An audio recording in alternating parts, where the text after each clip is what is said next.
Hi, welcome back guys. This is your friend, Parallel Deku. Back with another fanfiction. This is the second part of What If Deku Explored the Multiverses. Now before starting, please give this video a like. And subscribe to the channel if you want more videos like this. Now let's get into the fanfic. Aizawa was taken aback by the news. Even the Kaioshins of Universe 7 were shocked to learn that their universe was ranked second from the bottom. Midnight inquired about which universe held the lowest rank. Night Eye glanced at the God of Destruction and the Kaioshin of Universe 9, prompting the Kaioshin of Universe 9 to stammer in disbelief. Night Eye confirmed that Universe 9 had the lowest average mortal level, standing at 1.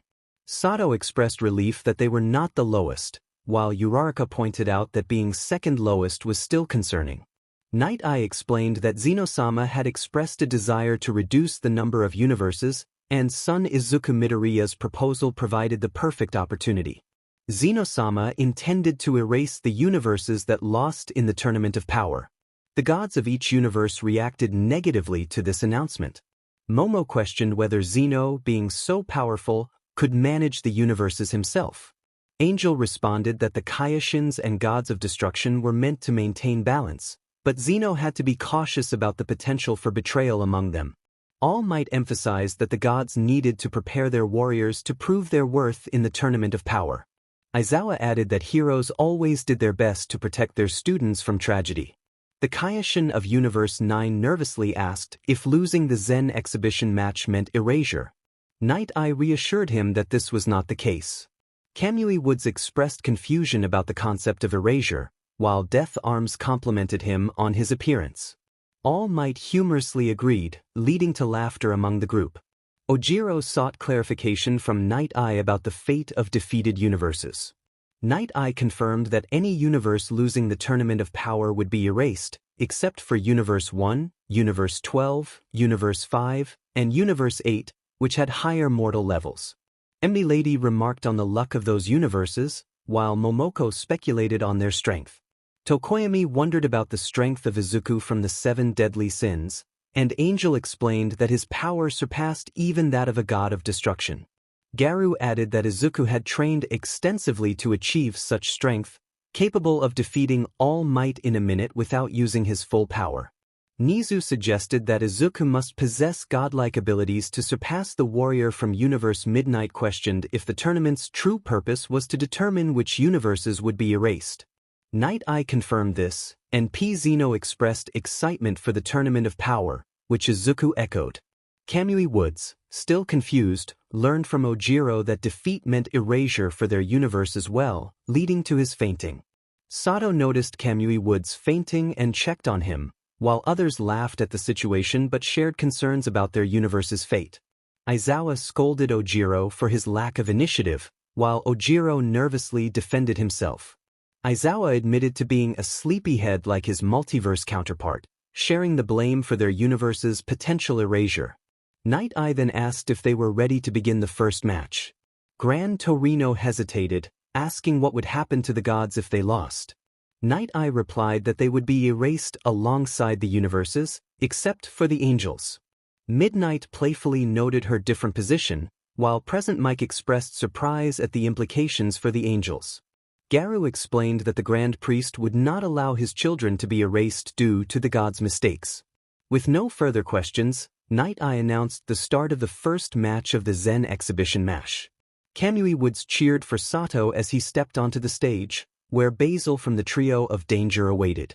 Koda expressed concern about facing a beast, and Garu advised everyone to watch closely. As the fighters prepared, Night Eye signaled the beginning of the match.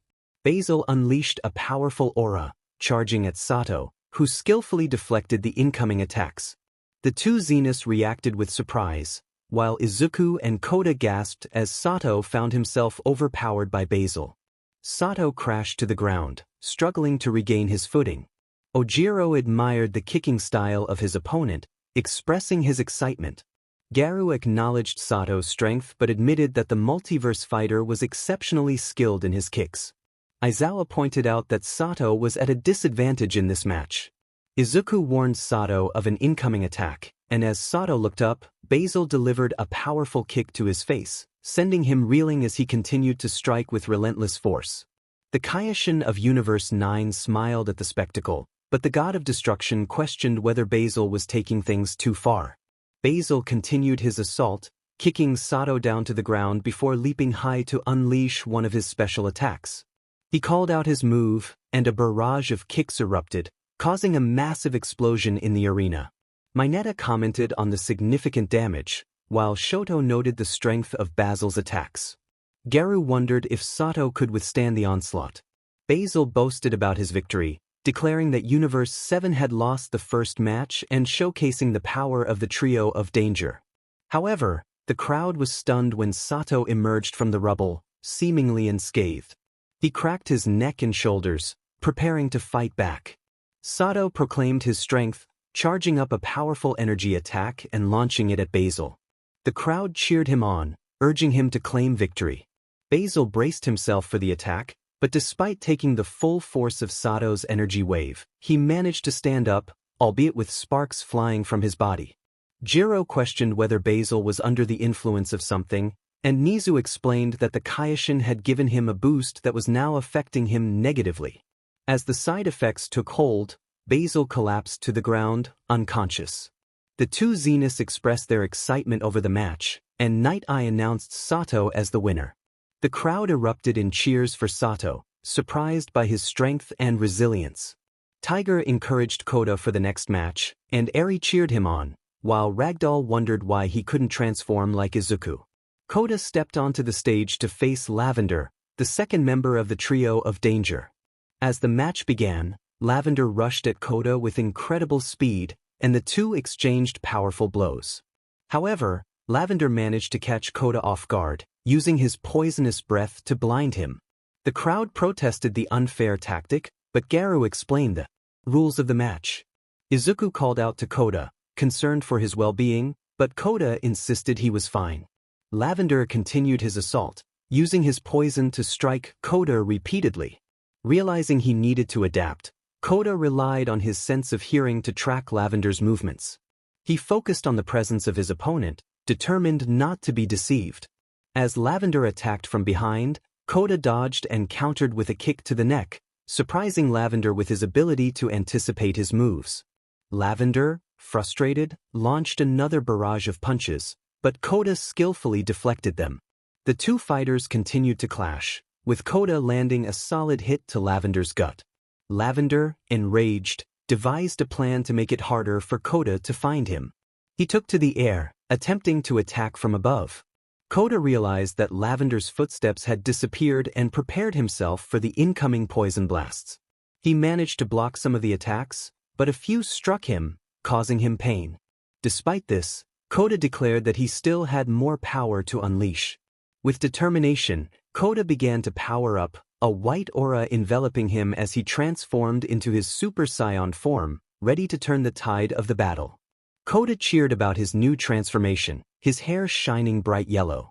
Zero expressed his surprise, questioning how Koda could power up like Izuku. Angel explained that Koda was forced to transform to avoid the consequences from Lavender, who had blinded him. Lavender, still reeling from the brightness, challenged Koda, reminding him that despite his new form, he couldn't sense Lavender's attacks. Koda smirked, inviting Lavender to try again. Lavender fired another blast, but Koda deflected it effortlessly, leaving Lavender in disbelief. Determined, Lavender attempted another attack, but Koda seemed to anticipate his moves. As Lavender unleashed a massive ki blast, a cloud of smoke enveloped the arena. Koda flew towards Lavender, charging at him with newfound confidence. Lavender, angered, questioned Koda's ability to see him. Koda replied that even without sight, his energy guided him. Garu noted that Koda's transformation sharpened his instincts and enhanced his attacks. Uraraka cheered for Kota, while Katsuki urged him to finish Lavender. Shoto reminded everyone that Koda needed to stay focused to prepare a decisive strike. As Koda charged at Lavender, he suddenly faltered, his Super Saiyan form fading. He crashed to the ground, leaving everyone concerned. Recover Girl explained that poison had spread through Koda's body, lingering despite his transformation. Midnight added that the poison had intensified with his Super Saiyan state. Seizing the opportunity, Lavender attacked Koda with a flurry of punches, but Koda managed to block them all, refusing to show weakness despite the pain. Determined, Koda unleashed another wave of Super Saiyan energy and charged at Lavender, delivering powerful punches. He then prepared a Kamehameha, but Lavender countered with a massive blast of his own. The two attacks collided, creating a cloud of smoke that engulfed the arena. As the smoke cleared, Koda executed a daring move, arm-locking Lavender and flying upwards. He aimed to crash them both to the ground, hoping to end the fight. Mandalay expressed her worry, while Aizawa explained that Koda had no power left to defeat Lavender quickly, so he chose to risk both their consciousness. Lavender protested, realizing Koda had used the smoke to his advantage. With a fierce yell, Koda crashed down, and both fighters fell unconscious. Koda managed to rise despite the poison coursing through him, muttering that he had succeeded. Night Eye declared the match a tie, prompting Izuku to rush to his son and provide him with a senzu bean. Koda returned to his normal state, though still weakened from the battle. He thanked Izuku with a smile, and Izuku expressed his pride. The crowd cooed at their sweet father-son moment. Momoko shared that in this multiverse, Kamui Woods was Eri's father and a fake martial artist champion, eliciting laughter from everyone. Eri asked if the Woody guy was really her dad, and Mirio clarified that it was indeed Kamui Woods. As the third and final match approached, Izuku stepped into the arena to face Bergamo, the eldest brother of the trio of danger. He challenged Bergamo to give it his all, and Bergamo responded with anticipation. Momo and Mina cheered for Izuku, while Sato inquired about Bergamo's powers. Garu explained that Bergamo's abilities surpassed those of his brothers. Night Eye announced the start of the match, and both fighters charged at each other, exchanging attacks. Izuku lost sight of Bergamo, who appeared behind him and delivered a swift kick. Momoko remarked that Izuku often started battles on the back foot, while All Might suggested that Izuku needed to consider the beginning of matches as crucial for gaining an advantage. As the fight continued, Bergamo attacked with claws aimed at Izuku's face, but Izuku managed to block the strike, tearing his attire slightly. They exchanged compliments, but Bergamo warned Izuku that the tide of the battle was about to change. With a confident grin, Bergamo invited Izuku to hit him, ready for the next phase of their intense showdown. Bergamo proclaimed that he would show everyone why he was known as Bergamo the Crusher. Tokoyami warned that Izuku might hit him hard, but Angel added that Izuku would get his turn later. Tetsu questioned Bergamo's strategy of exposing himself to attacks, while Garu explained that it would give him an advantage in battle. As Izuku landed multiple punches on Bergamo, the latter grunted in pain but managed to endure, intentionally allowing Izuku's strikes to hit him. Izuku smirked as he noticed Bergamo growing larger with each blow. Cementos explained that Bergamo was using Izuku's attacks to increase his size and power. Mineta expressed concern about how long Bergamo could maintain this giant form, but Garu reassured him that Izuku could handle the situation. Bergamo's hands glowed red as he charged at Izuku and threw a punch, which Izuku blocked. However, he felt the impact of Bergamo's increased power. Izuku retaliated, landing another hit, but Bergamo continued to grow larger. Izuku then charged again, but Bergamo struck him in the gut, causing him to stumble back. Izuku, excited by the challenge, transformed into a Super Saiyan and charged at Bergamo, unleashing a flurry of heavy punches that made Bergamo grow even bigger. Aizawa noted that while Izuku could slow down his opponent, he needed to use his speed to avoid Bergamo's crushing attacks. Ectoplasm worried about the strength Bergamo would gain as he grew larger, while Midnight explained that Izuku would need to transform again to defeat him. Izuku taunted Bergamo, noting that his size made him slower. Bergamo, frustrated, swung at Izuku but missed. Izuku encouraged him to get stronger, and in response, he unleashed a barrage of ki blasts, causing Bergamo to grow even larger. Kamui Woods nervously pointed out that Izuku was inadvertently giving Bergamo more power, while Koda noted that his father thrived on the challenge of fighting stronger opponents. As the battle continued, Izuku landed more hits on Bergamo, who was now on one knee but still growing stronger. Izuku asked if Bergamo could get even bigger, to which Bergamo angrily responded. Izuku dodged another attack and flew into the air to transform again, prompting curiosity from the others about his new form. Angel explained that Izuku's transformation rivaled the gods, causing shock among the spectators. Garu noted that while this new power was impressive, it still might not be enough to defeat Bergamo. The Kaioshin of Universe 11 sensed the power shift, and the other gods expressed their fear of Izuku's new form. Izuku roared as he transformed into a Super Saiyan Blue, which amazed the onlookers. He declared that he would unleash even greater power and activated the Kaioken, combining his blue aura with a red one. Everyone marveled at the display of power, and Garu explained that Kaioken was a power multiplier that could significantly enhance Izuku's strength, though it came with risks. Momoko warned that overusing Kaioken could be dangerous, while David whispered to All Might about a devil fruit that could also grant Izuku a power boost. All Might pledged to train Izuku to become one of Japan's strongest heroes. Meanwhile, Bergamo roared defiantly as he powered up in response. Izuku charged a Kamehameha in his hand, preparing for his attack against Bergamo. He unleashed the powerful energy blast, which Bergamo attempted to block with his hand while simultaneously launching his own special attack. The clash of energies created a massive explosion in the arena. The crowd cheered for Izuku, urging him on. Present Mike noted that Bergamo was only using his Kaioken at a low level, speculating what would happen if he increased it significantly. As Izuku rushed to the ground, Bergamo approached him slowly. Izuku challenged him to continue the fight, but Bergamo, overwhelmed by Izuku's strength, fell to the ground, unconscious. Uraraka questioned whether this would finally earn Universe 7 the respect they deserved, to which Angel replied that it depended on the mood of their opponents. Night Eye announced the conclusion of the match, declaring Universe 7 the winner. Izuku returned to his normal form, feeling a sense of accomplishment. Ro, along with the other members of the trio of Danger, lamented their brother's defeat. P. Zeno and F. Zeno expressed their admiration for Goku's strength, while Izuku promised the Zeniths that he would win the Tournament of Power for their enjoyment. A time skip revealed Izuku cooking katsudon with Shoto. The group gathered at Uraraka's home, including the 9 warriors of Universe 7, but they needed one more member to complete their roster. Midnight explained that they could not proceed to the world of Void without a full team. Koda shared that Sato had fallen into a deep sleep that would last 6 months. Midnight was astonished by the length of Sato's slumber, while Death Arms noted that Sato's fluffy body made him immune to attempts to wake him. The team discussed potential candidates for their last member. Tensei joked about Tenya's baldness, which embarrassed Tenya. Garu explained the unique relationships and backgrounds of the team members in this multiverse, including how some had changed sides due to Izuku's influence.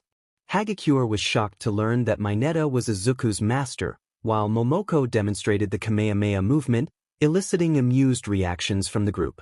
Momo felt a blush at the thought of Ida being her husband in this multiverse, and Ectoplasm was excited to be part of the Tournament of Power. Izuku proposed recruiting Shigaraki, which elicited disbelief from the others. Katsuki expressed his outrage at the suggestion, questioning why they would consider someone like Shigaraki a known villain. Angel explained that after a battle with Izuku, Shigaraki had been killed and sent to hell, but he had not repented for his actions. All Might remarked on Shigaraki's fate, while Mirio questioned what they would offer him if they won the tournament.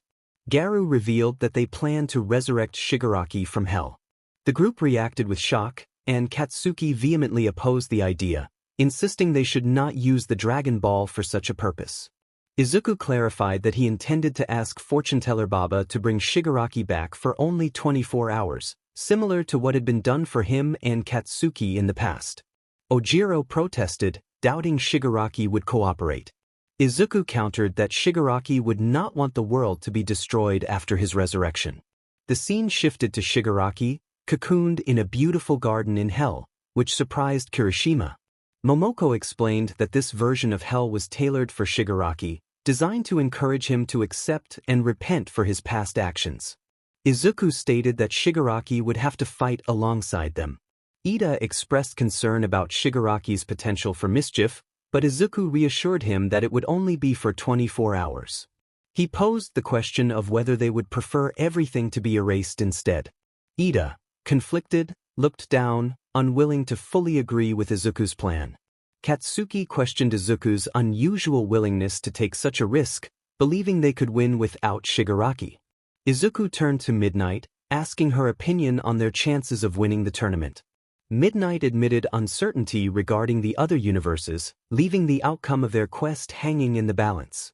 In a universe unlike any other, there existed a mortal whom even a god of destruction could not defeat. This god of destruction was said to be stronger than Aizawa. Midnight chuckled at the thought. Tsuyu wondered if they were referring to the same individual again. Momoko confirmed that not only was that person involved, but there was also another god of destruction even more powerful than Aizawa.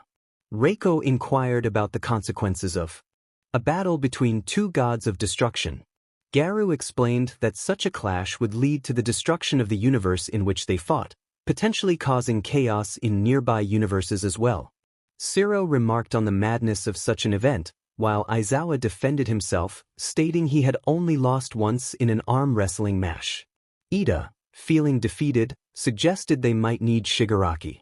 Izuku reassured everyone that if Shigaraki betrayed them, either he or Katsuki would handle it. Aizawa sighed, expressing his exasperation with the situation.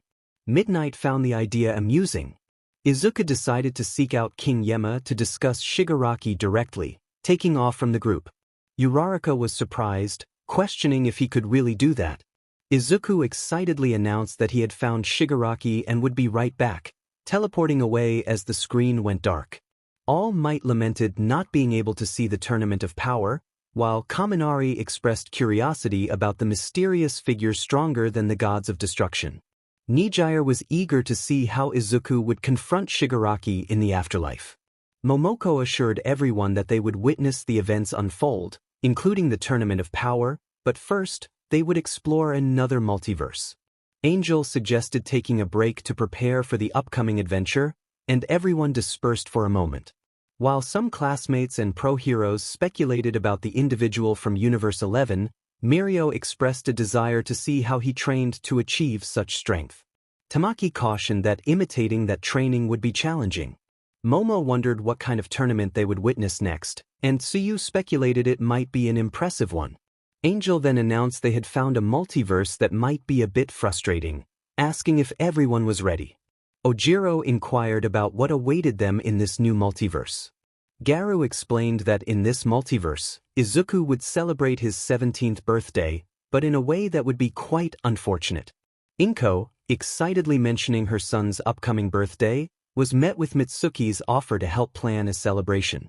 Uraraka and others joined in, eager to assist in making Izuku's birthday special.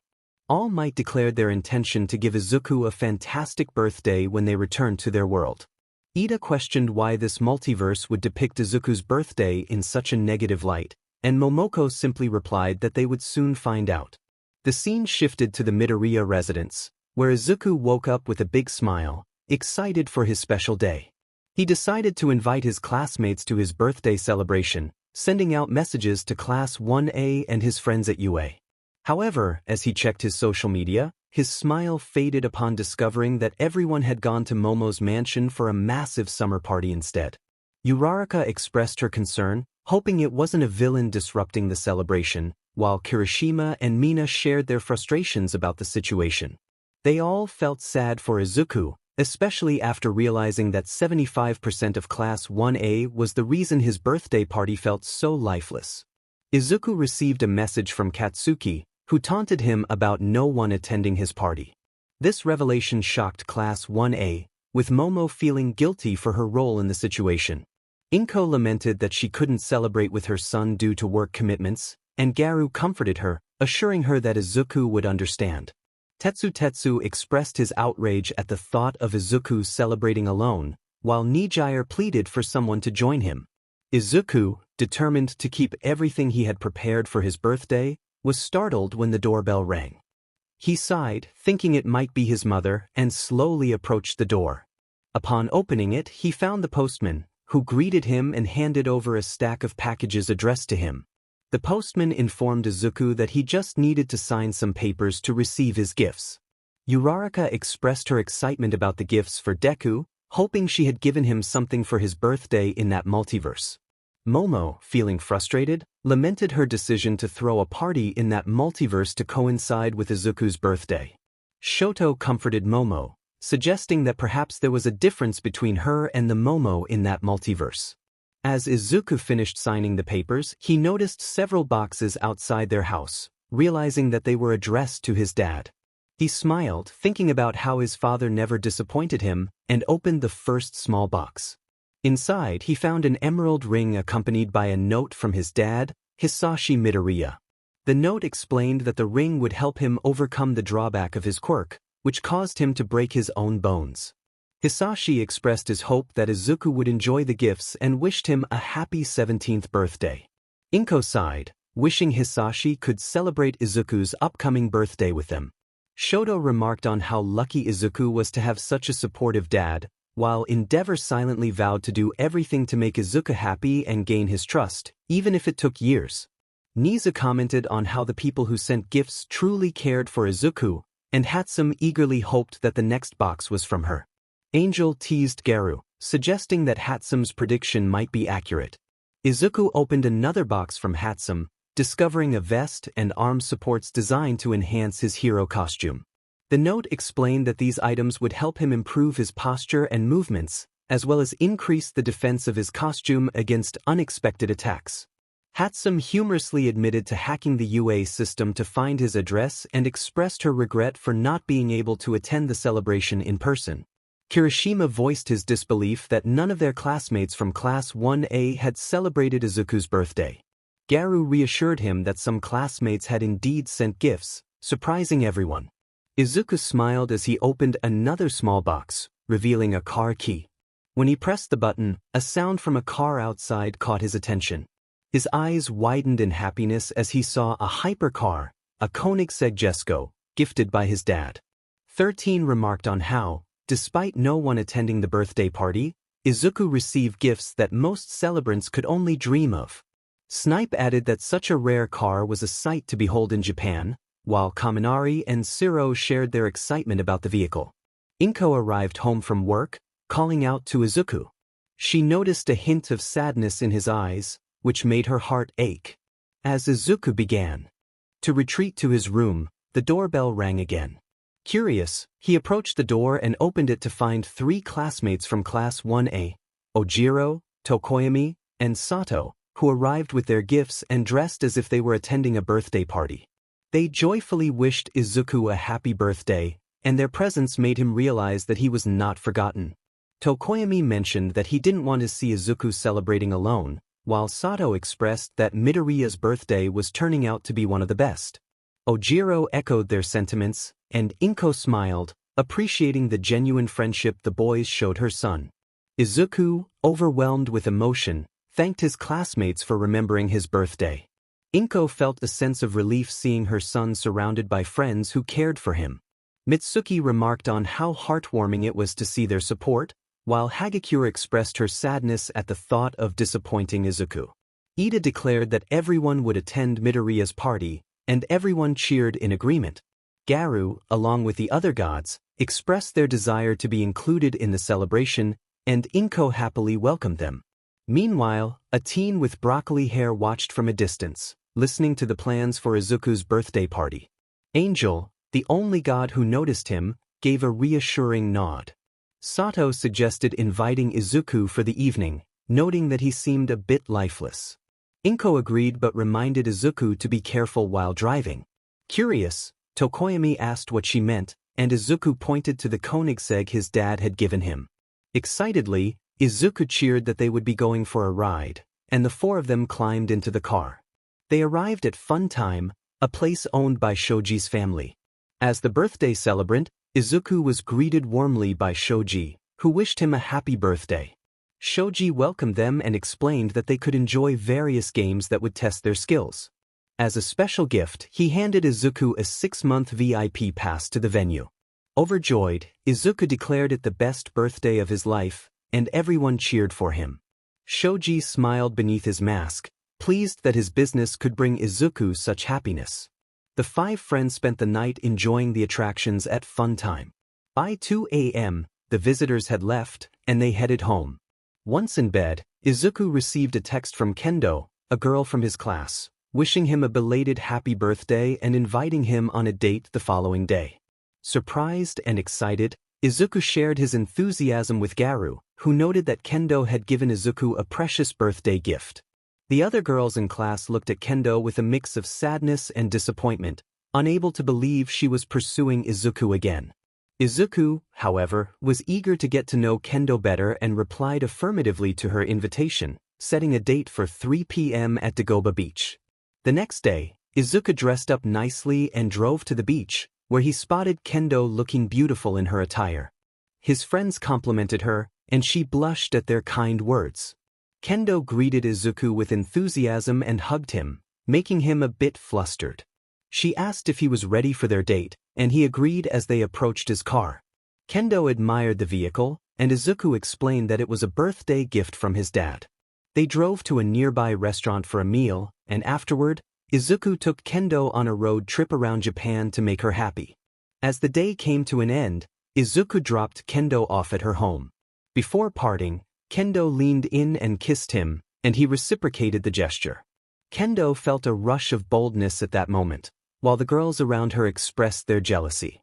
Momo lamented her situation, feeling that Kendo had taken her chance with Izuku. Uraraka, too, wondered why she was left out. Izuku was taken aback by Kendo's confession of love, realizing he had feelings for her as well. He expressed his affection, recalling how Kendo had been there for him when others had not. They shared a final hug before Izuku drove away, and Kendo whispered her love as she returned home. As Kendo sang about love, Yui asked if the song was for Izuku. Kendo confirmed her intentions to confess her feelings when they returned to their world, unaware that Izuku had overheard her. He was surprised to learn that she loved him. Meanwhile, at UA, Class 1A was preparing a surprise for Izuku's birthday. When the door opened, confetti rained down, and everyone shouted happy birthday. Izuku looked at his classmates and asked Tokoyami what he should say. The class felt guilty for their past actions, and Momoko suggested it would be a roasting show. Izuku confronted his classmates, expressing his disappointment that they had not attended his birthday party despite his invitations. He reminded them of the times he had helped them and demanded to hear their excuses. The room fell silent as everyone lowered their heads, feeling regretful. Later, Izuku and Itsuko walked home together, enjoying each other's company when suddenly, Class 1A surprised them once more. Izuku declared that he would never forgive them for their earlier actions. Mina expressed her frustration as she splashed her acid at Izuku, but he skillfully dodged the attack. Confusion filled the air as she questioned the situation. Garu explained that the entire Class 1A, except for Izuku's friends, was upset because Aizawa had reprimanded them for not attending Izuku's birthday and failing to appreciate everything he had done for them. Katsuki, fuming, shouted about the unfairness of the situation, questioning why Aizawa was making such a big deal out of a birthday party. Just then, Angel's kitten transformed into a massive robotic beast, towering over everyone with twin machine guns aimed at Katsuki, its single eye glowing ominously.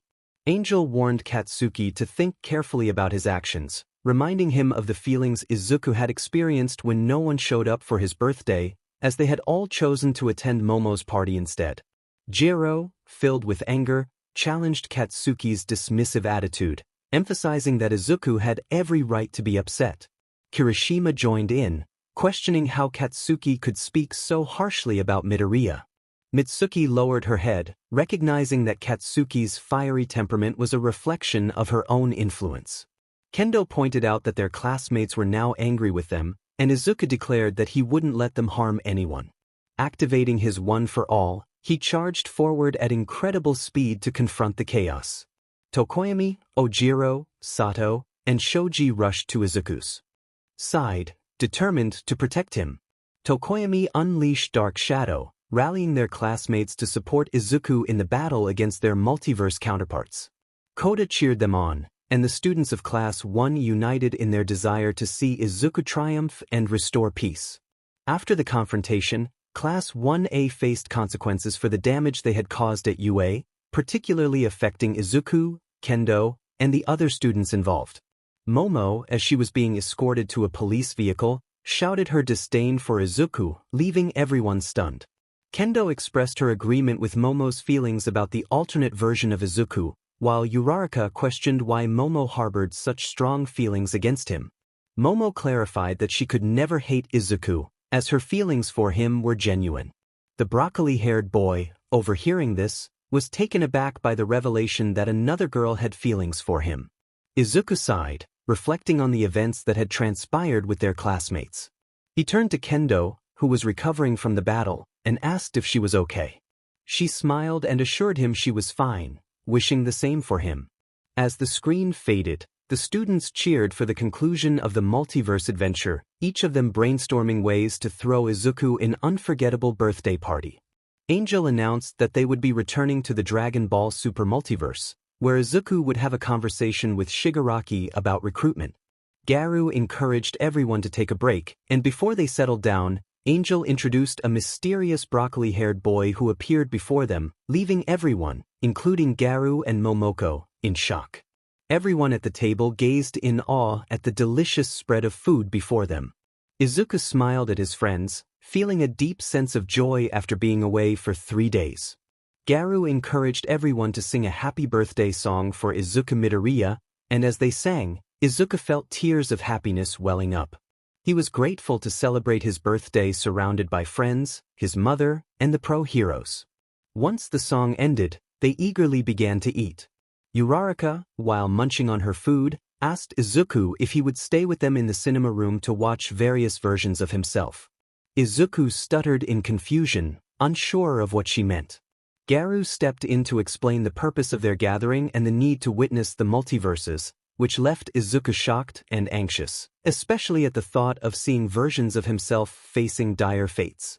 Angel reminded everyone that Izuku had only 1 minute left in the room before he needed to return to his world to protect everyone there. The room erupted in disbelief, with Hagakure expressing her disappointment at the thought of Izuku leaving.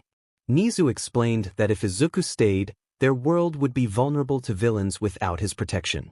Momo expressed her sadness at his departure, and Izuku playfully teased her about not seeing her for a while. Before she could respond, he hugged her tightly, declaring his love for everyone, including her. Momo, overwhelmed with emotion, playfully hit him on the shoulder. As the girls approached Izuku, Momo declared that she would miss him, and Momoko handed him a watch that Garu had created, which would provide him with armor. Izuku was curious about its function, but Garu assured him he would find out when he returned to his world. As Izuku waved goodbye, he was suddenly surrounded by his classmates from Class 1A and 1B, along with the female pro-heroes and his mother, who showered him with hugs and kisses on the cheeks.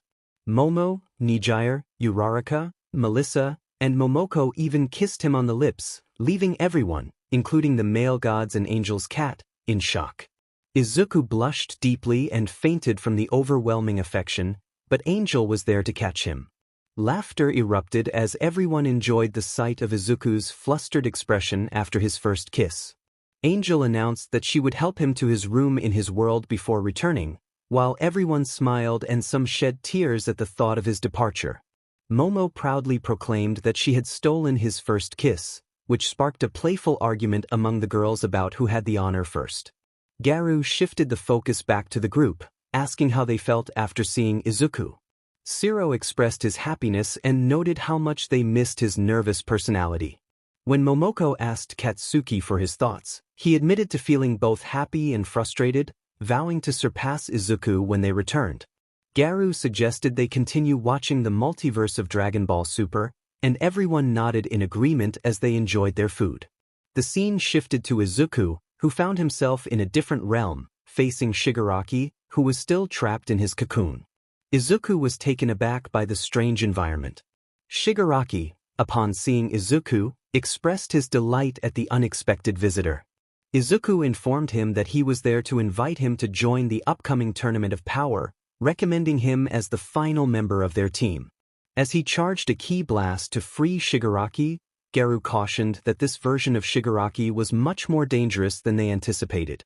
Aizawa inquired about Shigaraki's strength, and Momoko explained that he was as powerful as Izuku, but with a title that suggested even greater danger. Shigaraki, now free, cracked his neck and reveled in the chaotic energy around him, intrigued by the idea of the tournament. Izuku affirmed the excitement of the tournament, but Shigaraki questioned whether refusing the invitation would be an issue. Sato reacted strongly, insisting that Shigaraki's power was essential for their lineup. Izuku, unfazed, simply stated that he would not be picky about the situation. Shigaraki then laid out his terms. If they won the tournament and the universe remained intact, he wanted to be resurrected using the Dragon Ball. The group reacted with shock, with Momo and Uraraka pleading with Izuku not to agree to such terms, fearing the consequences of Shigaraki's potential return. Izuku, however, stood firm, challenging Shigaraki's bargaining position. Shigaraki powered up, transforming into his golden Shigaraki form, which was known for its devastating power. Izuku prepared for a fight, acknowledging the challenge ahead. As the tension rose, Shigaraki taunted Izuku, and the stakes of their encounter became clear. Izuku proposed that the best warrior would win the Super Dragon Ball in the tournament, and Shigaraki agreed to the terms, setting the stage for an intense showdown. Then the Earth Dragon Ball will do, Shigaraki stated. Izuku inquired if he would enter the tournament. Shigaraki replied that he would, but only if Izuku promised him. Izuku agreed, reminding him it would take time to gather the Dragon Ball. Shigaraki accepted this. Inko expressed her worry, questioning if Shigaraki truly intended to resurrect someone. Momoko pointed out that they would be considered underdogs in the tournament, and Izuku added that there was no point in running, as losing would mean their universe's erasure. Shigaraki, with a sinister smile, asked if he could eliminate his opponents in the tournament. Izuku firmly stated that he could not. Shigaraki sighed, saying it was a bother but that he would endure. Izuku turned and walked away, saying he would see Shigaraki later. Shigaraki asked if he was leaving already, to which Izuku mentioned that fortune-teller Baba would come for him later. The scene shifted to Izuku and fortune-teller Baba, also known as Recovery Girl, having a conversation. Izuku greeted her cheerfully, but Baba scolded him, expressing her frustration at having to fetch someone like Shigaraki. Recovery Girl then remarked that she would be the one to free Shigaraki from his predicament. All Might complimented Recovery Girl on her witch attire, prompting laughter as she playfully smacked him. Izuku asked if Baba knew about the situation, to which she replied that King Yema had contacted her. Baba sighed, acknowledging the stakes for their universe. Izuku expressed his gratitude, calling her Granny, and Baba inquired about her gift. Izuku handed her a small button, which intrigued Pony. Garu mockingly explained that it could faint someone instantly. Kendo asked for clarification, and Momoko suggested they see what it did. Baba questioned the purpose of the button, and Izuku explained it was a means to summon Zeno-sama, a significant figure. Baba was alarmed, refusing to accept it, claiming it was dangerous.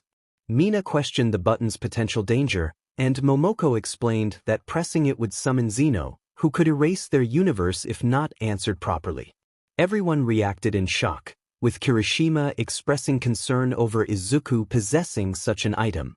Garu clarified that Zeno had given it to Izuku for emergencies. Shoto sighed, noting that Shigaraki was Midoriya's friend. Izuku waved goodbye to Baba, promising to bring her something soon as he flew away. A time skip revealed Izuku still asleep after a recent event. Shigaraki approached the other members of Universe 7, noticing familiar faces glaring at him. Aizawa warned him against any foolish actions, and Shigaraki acknowledged him. Tetsu warned that a god would destroy Shigaraki if he acted out. Mineta added that Aizawa-sensei would be there to handle any of Shigaraki's potential mischief. Katsuki mocked Shigaraki, commenting on the angel's halo he was wearing, which made Shigaraki twitch in annoyance. Shigaraki suggested it would look better on Katsuki and offered to give him one as a gift. Katsuki assumed a fighting stance, while Ectoplasm cautioned him not to provoke Shigaraki. Garu explained the history between Katsuki's father and Shigaraki, revealing that Shigaraki had betrayed and killed him upon discovering the existence of a legendary Super Saiyan. Mirio expressed his disdain for Shigaraki, while Tamaki noted he was worse than his multiverse counterpart. Aizawa reiterated that he had informed them of Shigaraki's past. Izuku approached Shigaraki, telling him to stop. Shigaraki retorted that he did not take orders from Izuku. Tetsu expressed concern about Izuku making Shigaraki a member of their team. Izuku reassured him that he would keep Shigaraki in check, noting that they had no one else to replace Sato. Aoyama, known as Yamcha in this multiverse, overheard their conversation and expressed disappointment at not being chosen as one of the 10 warriors. Poir consoled him, while Aoyama lamented his exclusion. Tokoyami asked Garu about Aoyama's strength, to which Garu replied that he was not strong but was skilled in humor. Ojiro announced that now that everyone was present, he would explain their plan to win. Katsuki scoffed, insisting they only needed to eliminate the strong opponents. Shigaraki agreed with Katsuki's sentiment. Ectoplasm reminded Katsuki that if their universe was erased, Uraraka and Trunks would also be lost. Uraraka inquired about her relationship with Katsuki, and Momoko confirmed that she was Katsuki's wife in this scenario and had given birth to a new family member. Both Katsuki and Uraraka blushed at this revelation. Koda emphasized the need for teamwork despite their past issues. Izuku agreed, noting the uncertainty of their opponent's strength. Katsuki grudgingly stated he would listen to their plan. Ojiro explained that the Tournament of Power was a battle royale involving 8 teams from different universes. He advised them to stick together and conserve their stamina, suggesting they fight in pairs against single enemies. Izuku questioned the fairness of the plan, prompting Ojiro to respond. Katsuki asserted that science did not rely on numbers in battle, which Midnight commented on. Garu explained that science grew stronger when facing formidable foes. Aizawa, frustrated, declared that winning was what mattered most. Ectoplasm reassured Koda that Izuku and Katsuki were eager for the fight ahead. Koda suggested taking command and encouraging teamwork. Midnight noted that it was almost time, waving a small flag with the number 7 on it. Mineta sighed, expressing that Midnight was excited because losing wouldn't mean death for her. Midnight defended her stance, stating she would still be sad if their universe lost the battle. Mandalay expressed concern, hoping that only one individual from Universe 11 would pose a significant problem. Aizawa emphasized the importance of teamwork, instructing everyone to hold hands and form a circle. Katsuki's eyes widened in shock at the thought of joining a friendship circle with Shigaraki. Sato remarked on Katsuki's evident dislike for Shigaraki, while Momo explained that Katsuki's feelings stemmed from Shigaraki's past actions against their planet and his father. Mineta questioned what would happen if Katsuki and Shigaraki held hands, to which Kaminari jokingly replied that the universe would be destroyed, prompting laughter from the group. Izuku cheered for everyone to get ready, but Katsuki grunted in protest. As they formed the circle, Katsuki hesitated, noticing Shigaraki's hand was still free. Midnight urged everyone to hurry, emphasizing the need for everyone to participate. Katsuki expressed his frustration at having to hold hands with Shigaraki, who taunted him, asking if he was afraid. Aizawa, frustrated, grabbed Shigaraki's hand, insisting on teamwork. Katsuki cursed under his breath, imagining what he would do to Shigaraki in another universe. Midnight messaged Night Eye, informing him that Universe 7's warriors had gathered. Night Eye acknowledged this, and a flash of light surrounded them as they were teleported to the world of Void. Upon arrival, Izuku and his allies were taken aback by the desolate battleground. Koda remarked on the ominous appearance of the place, while Nijire exclaimed that it looked like a sight for Judgment Day. Reiko added that it was also quite frightening. All Might reassured them that Universe 7 could win in this arena. Master Mineta pointed out blocks descending from the sky to form parts of the arena, and Midnight explained that the gods of destruction were preparing the site. Aizawa questioned why the gods were involved, and one by one, the other universes began to arrive, prompting Izuku to note their presence. Aizawa expressed suspicion about the necessity of holding hands to jump, while Midnight explained it was to unite the team, though Aizawa argued it almost caused division. Setsuna commented on Aizawa's hot-headedness, and Momoko explained that it was due to his role as a god of destruction and the bothersome warriors he had to manage. Momo drew everyone's attention to the dark pits surrounding the arena, explaining that in the Tournament of Power, warriors knocked off the fighting stage would lose. Mineta was shocked to learn that falling into the pits wouldn't mean instant death, as Garu clarified they would simply be teleported to the spectator seats. Koda questioned the rules, and Katsuki confidently stated they could fly. Midnight corrected him, explaining that the arena was controlled to prevent flying, and the only way to win was to knock opponents off the stage. Izuku attempted to jump and fly but quickly realized he couldn't, confirming Midnight's words. Shoto pointed out that some warriors from other universes were flying, which Koda protested as unfair. Momoko explained that those warriors had wings, while Midnight reassured them that each warrior would experience the same gravity as their home planet. Midnight suggested they head to the spectator seats, prompting Aizawa to express disappointment at not being able to fly. Midnight clarified that only warriors were restricted from flying. Ojiro wished everyone good luck as he flew toward the spectator seats, and Izuku confidently assured them they would handle the challenge. As the Tournament of Power commenced, all universes had arrived except for one. The Angel of Universe 11 informed Night Eye that they were ready. Izuku, Katsuki, and Kaba sensed a strange energy as Universe 11 finally appeared, revealing their warriors in the arena. Katsuki prepared himself, questioning who the newcomers were. Mina from Universe 11 smirked, claiming Universe 7 scions were nothing to worry about. Koda attempted to calm Katsuki, who was visibly angered. Izuku recognized Shoji from their previous match and approached him. Nijire commented on Mina's appearance, while Mina noted a resemblance between herself and Momo. Izuku greeted Shoji, expressing a desire to continue their previous encounter.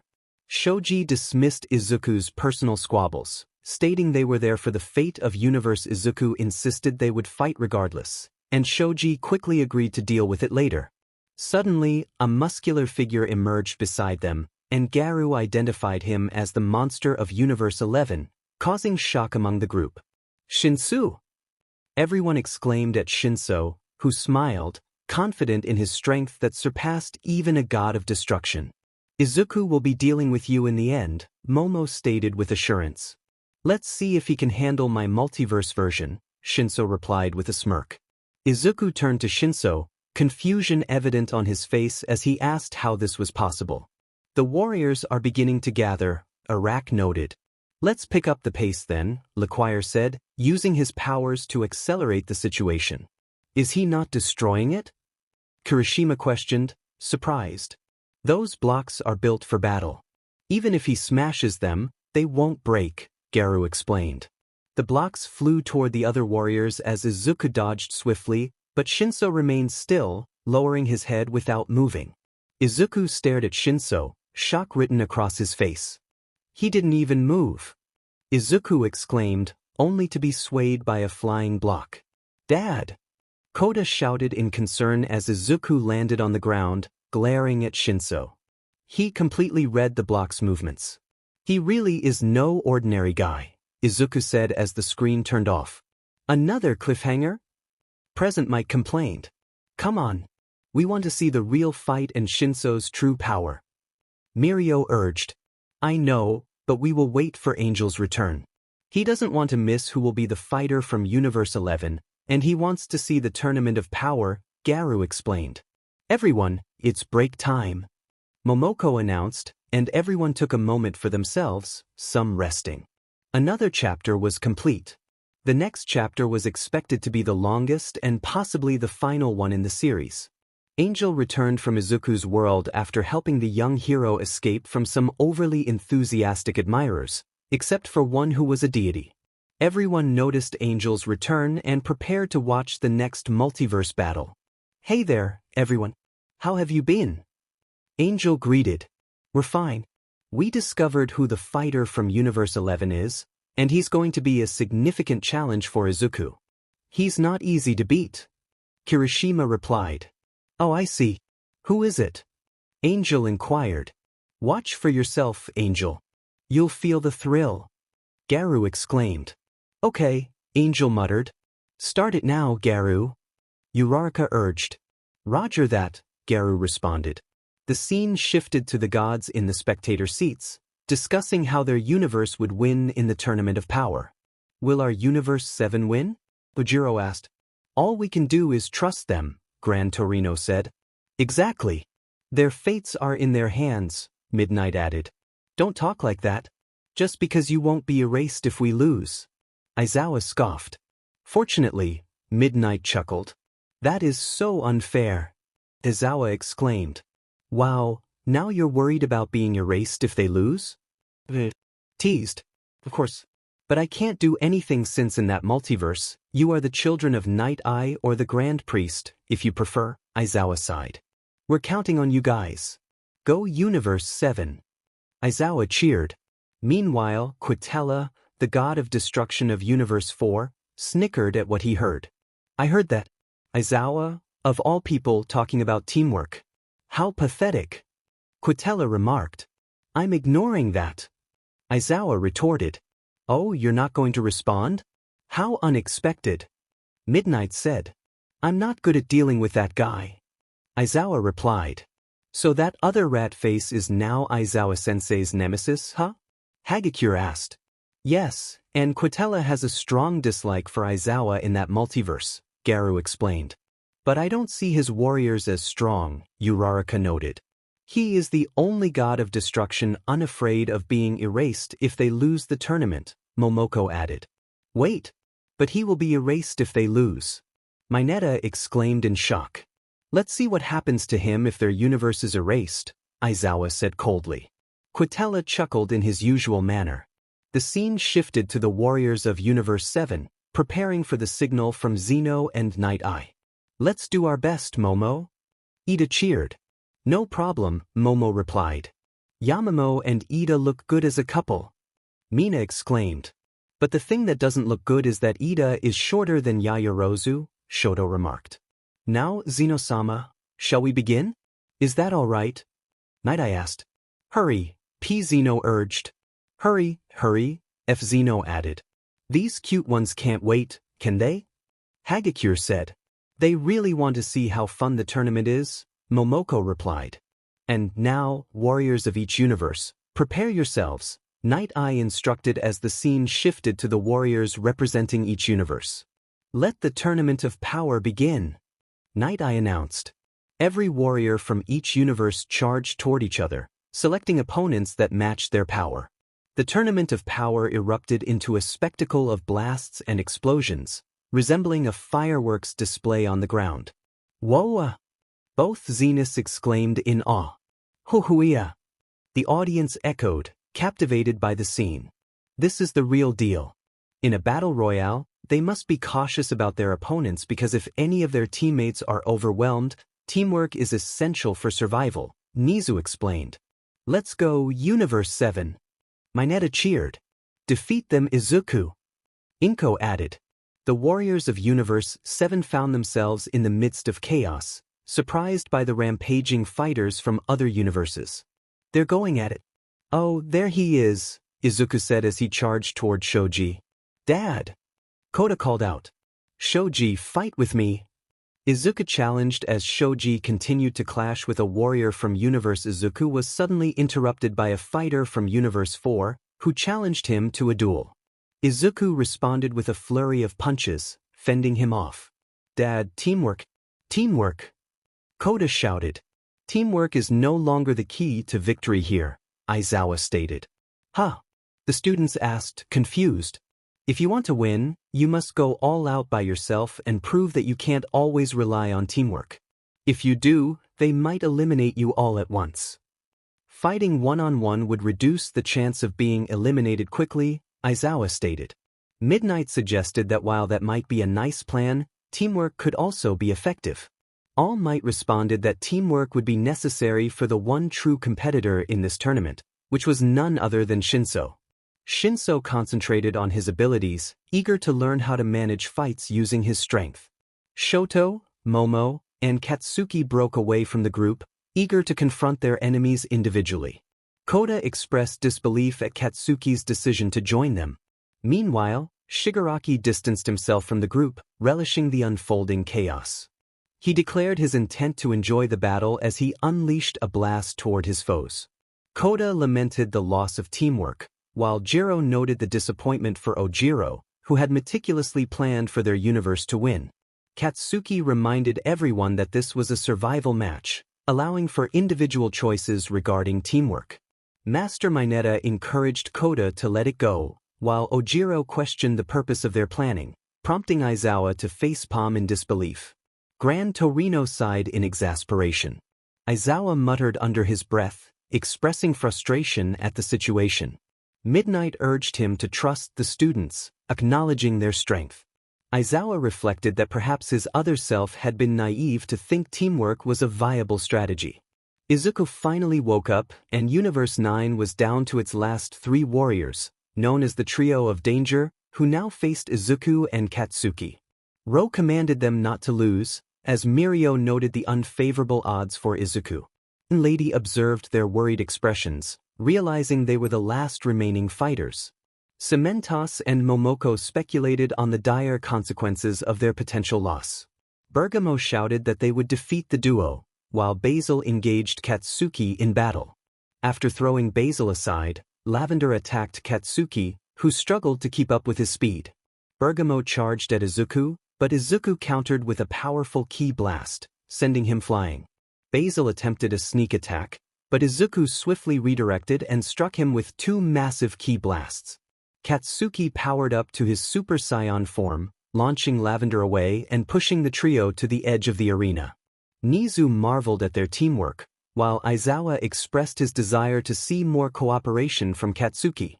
Katsuki reluctantly agreed to do his best, surprising everyone with his willingness to work with Izuku. Uraraka exclaimed that if they succeeded, they would become a formidable duo. Basil warned his brothers that they were at the edge of the arena as Izuku and Katsuki prepared to finish the fight. The Trio of Danger powered up, unleashing their combined attack, the Triangle Danger Beam. Kaminari remarked on their impressive display, while Mineta cheered them on. Katsuki transformed into Super Saiyan Blue, and Izuku joined him as they prepared their final attacks. Katsuki began his attack, and Izuku followed suit. Their combined force overwhelmed the Trio of Danger, sending them out of bounds. The crowd erupted in cheers as the duo eliminated the final 3 warriors of Universe. Katsuki watched in awe, realizing how well he had cooperated with Izuku. Eri cheered at their victory, while Death Arms acknowledged the implications of their win. Garu informed everyone that Universe 9 would be erased by Zeno, and the Trio of Danger expressed their shock as they were defeated. Ro and Sidra trembled at the thought of their universe's fate. The Zeniths tapped the images of the fallen warriors, declaring Universe 9 gone. They laughed at the situation, while Mina commented on the frightening power of the Zeniths. Snipe noted that their cuteness belied their terrifying abilities. Momoko mourned the loss of Universe 9, tossing a flower at the screen. Night Eye coldly announced that all warriors from Universe 9 had been eliminated, leading to their erasure. The crowd braced themselves as the Zeniths prepared to act. Ro cried out for Zeno, but the Zeniths simply declared their intent to erase Universe 9, using their immense power to wipe out the warriors and their entire universe. All Might sighed at the tragedy of innocent lives lost, while Gran Torino reminded him that it was their fate to lose. Kaminari questioned whether anyone could counter Zeno's power, and Garu confirmed that they were indeed the gods of everything. 13 cheered for Universe 7, hoping they would prevail.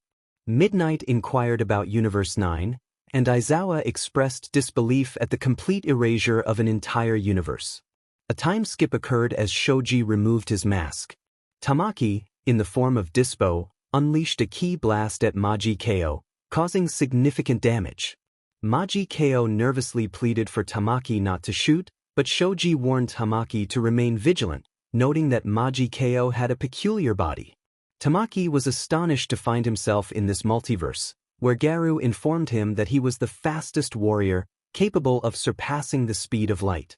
Nijire cheered for Tamaki's impressive power, while Ida expressed confusion over whether the human eye could even perceive his speed.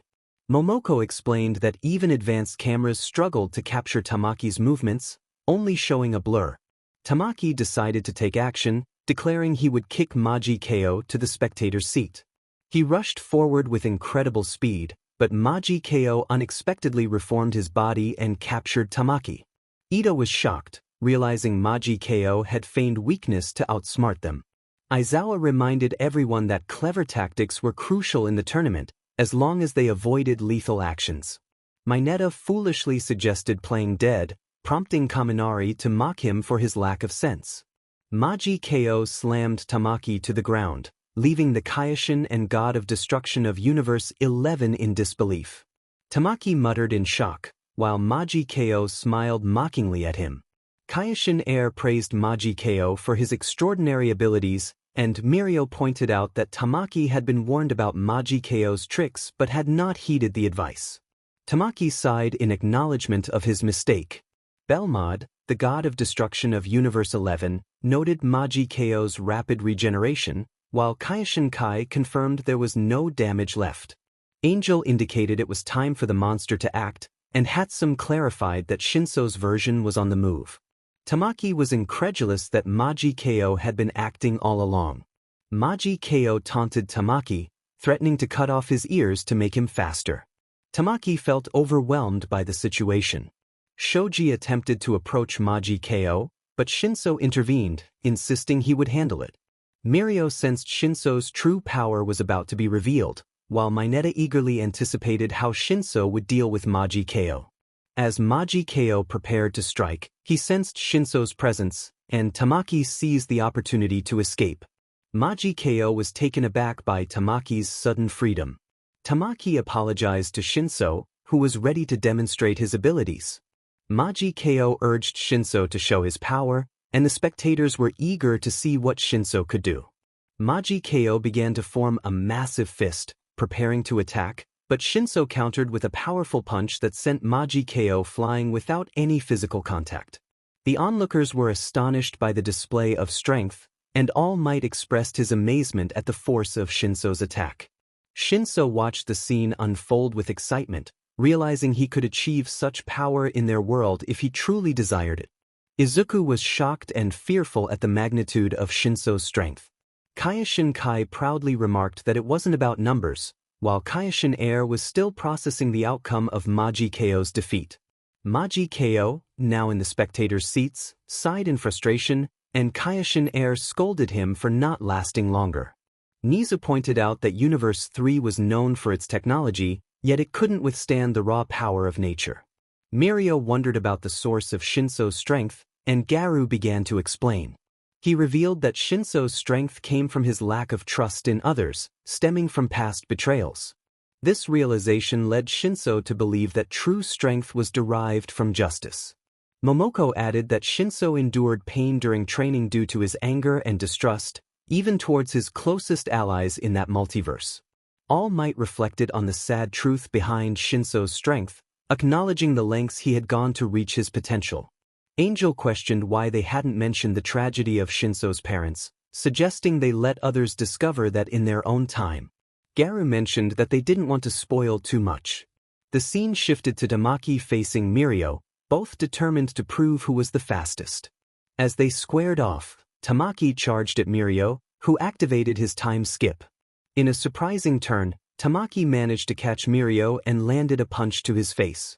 Mirio acknowledged his presence in this multiverse, while Tamaki sighed, reminding him that he was up against him.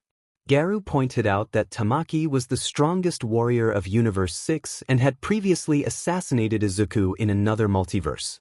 The Class 1A students gasped in shock, with Momo questioning why Izuku had been killed.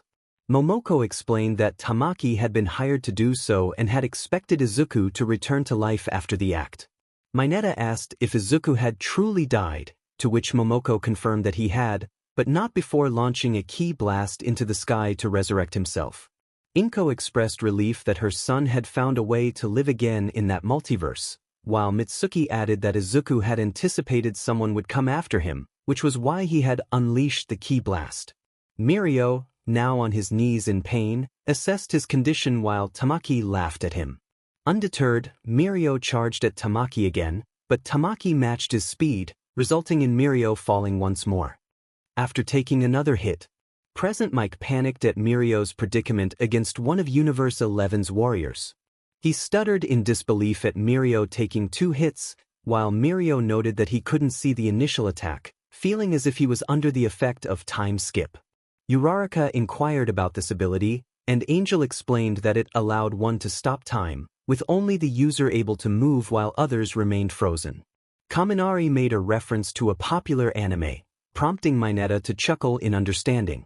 Mirio's power was acknowledged as impressive, but Gang Orca noted the challenge of facing someone even faster. The battle was described as a race between the fastest. Tamaki mockingly asked if Mirio was finished yet. As Mirio analyzed his previous attacks, he smirked, ready to try again. However, Tamaki kicked him away into some rubble. Kendo urged Mirio to change his tactics or risk losing, while Tamaki encouraged him not to lose. Nijire questioned Tamaki's support for Mirio, but Tamaki confidently stated that it didn't matter who he supported, as long as Universe 6 and 7 didn't lose.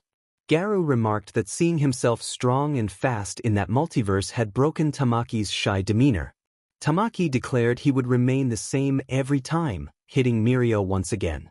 Mirio, lying against a rock, retorted that while Tamaki might beat his time skip, he wouldn't defeat him.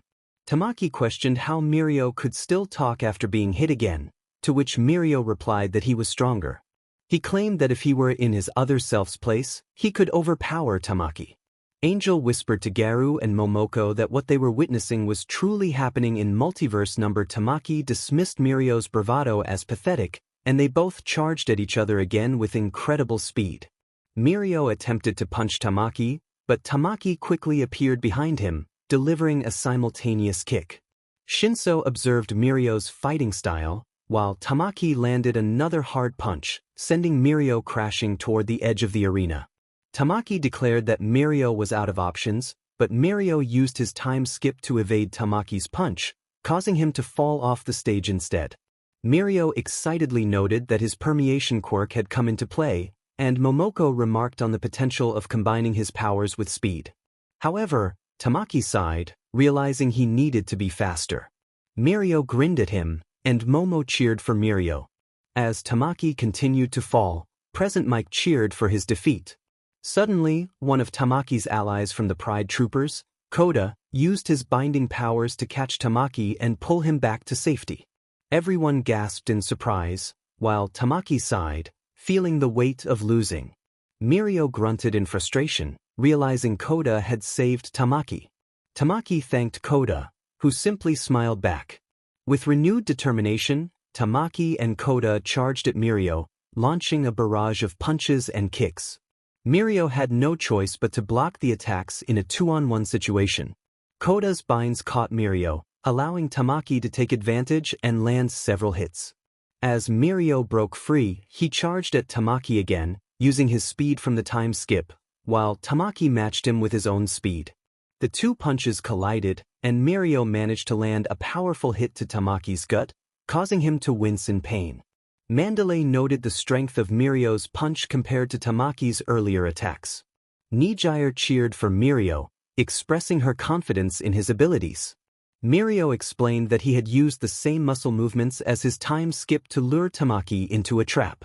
Tamaki, feeling the sting of defeat, realized that Mirio had outsmarted him by pretending to use his time skip to provoke an attack.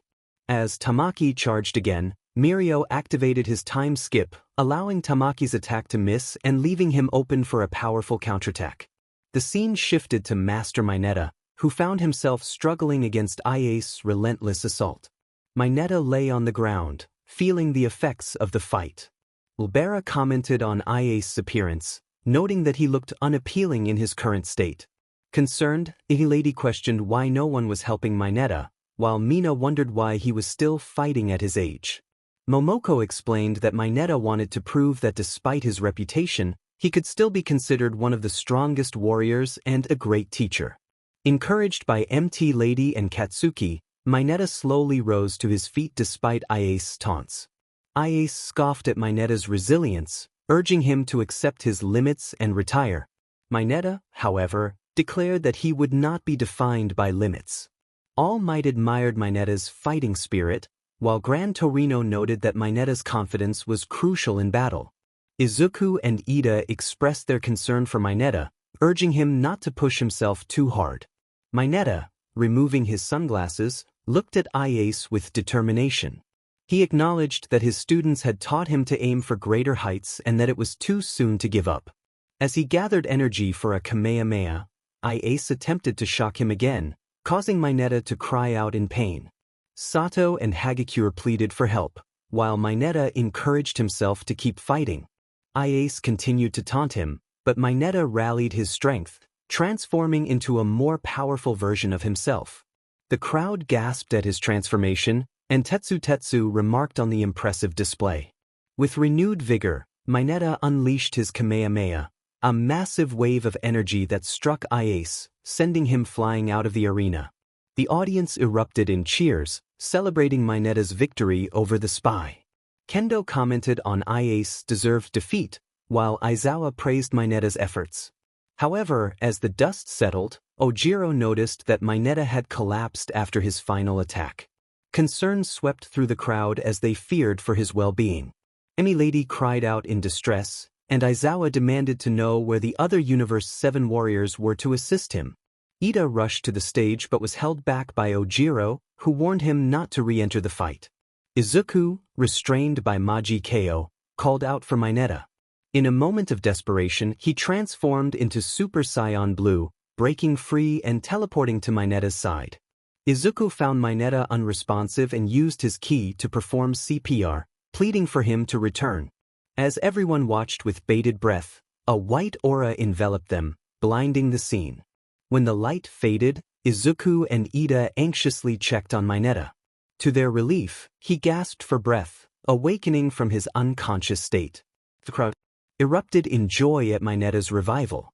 Izuku embraced him, relieved to see him alive, while Ida expressed his happiness through tears. Mineta, still in good spirits, reminded them that the fight was not over yet. He requested their support, and together they prepared to continue the battle, hopeful for what lay ahead. Cementos expressed his concern about his master being absent during such an important event.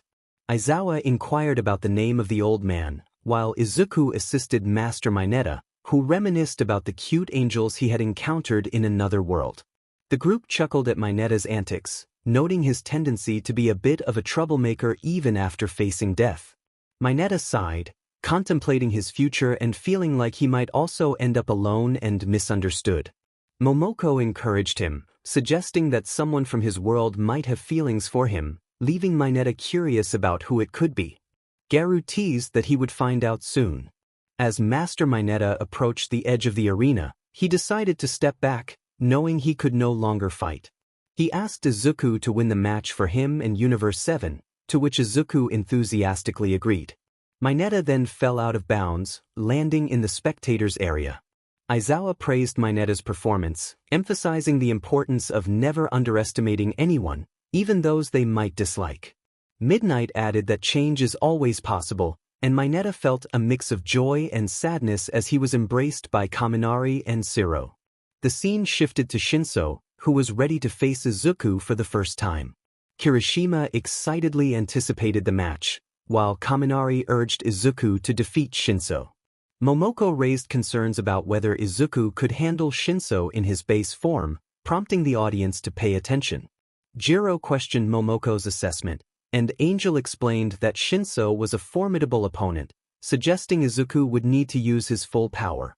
Snipe and Tokoyami expressed disbelief that Izuku's base form might not be enough to compete with Shinso's strength. Niza confirmed that Shinso had the advantage, prompting All Might to worry for Izuku. As the match began, Izuku took his fighting stance while Shinso unleashed a powerful wind pressure that pushed Izuku back. In response, Izuku transformed, enveloping himself in a white aura and launching a Kamehameha at Shinso. However, Shinso easily blocked the attack with a barrier, leaving the audience in shock. Mirio commented on Shinso's unexpected strength, while Gran Torino and Endeavor expressed their astonishment at his resilience. All Might pondered the hypothetical match between Shinso and All for One, while Garu confidently asserted that Shinso would prevail without difficulty. Ida asked if they could bring Shinso to their world to defeat All for One, but Garu dismissed the idea, emphasizing that even he couldn't match Shinso's power. The audience reacted with disbelief, and Hatsum questioned the reality of Shinso's existence in another multiverse.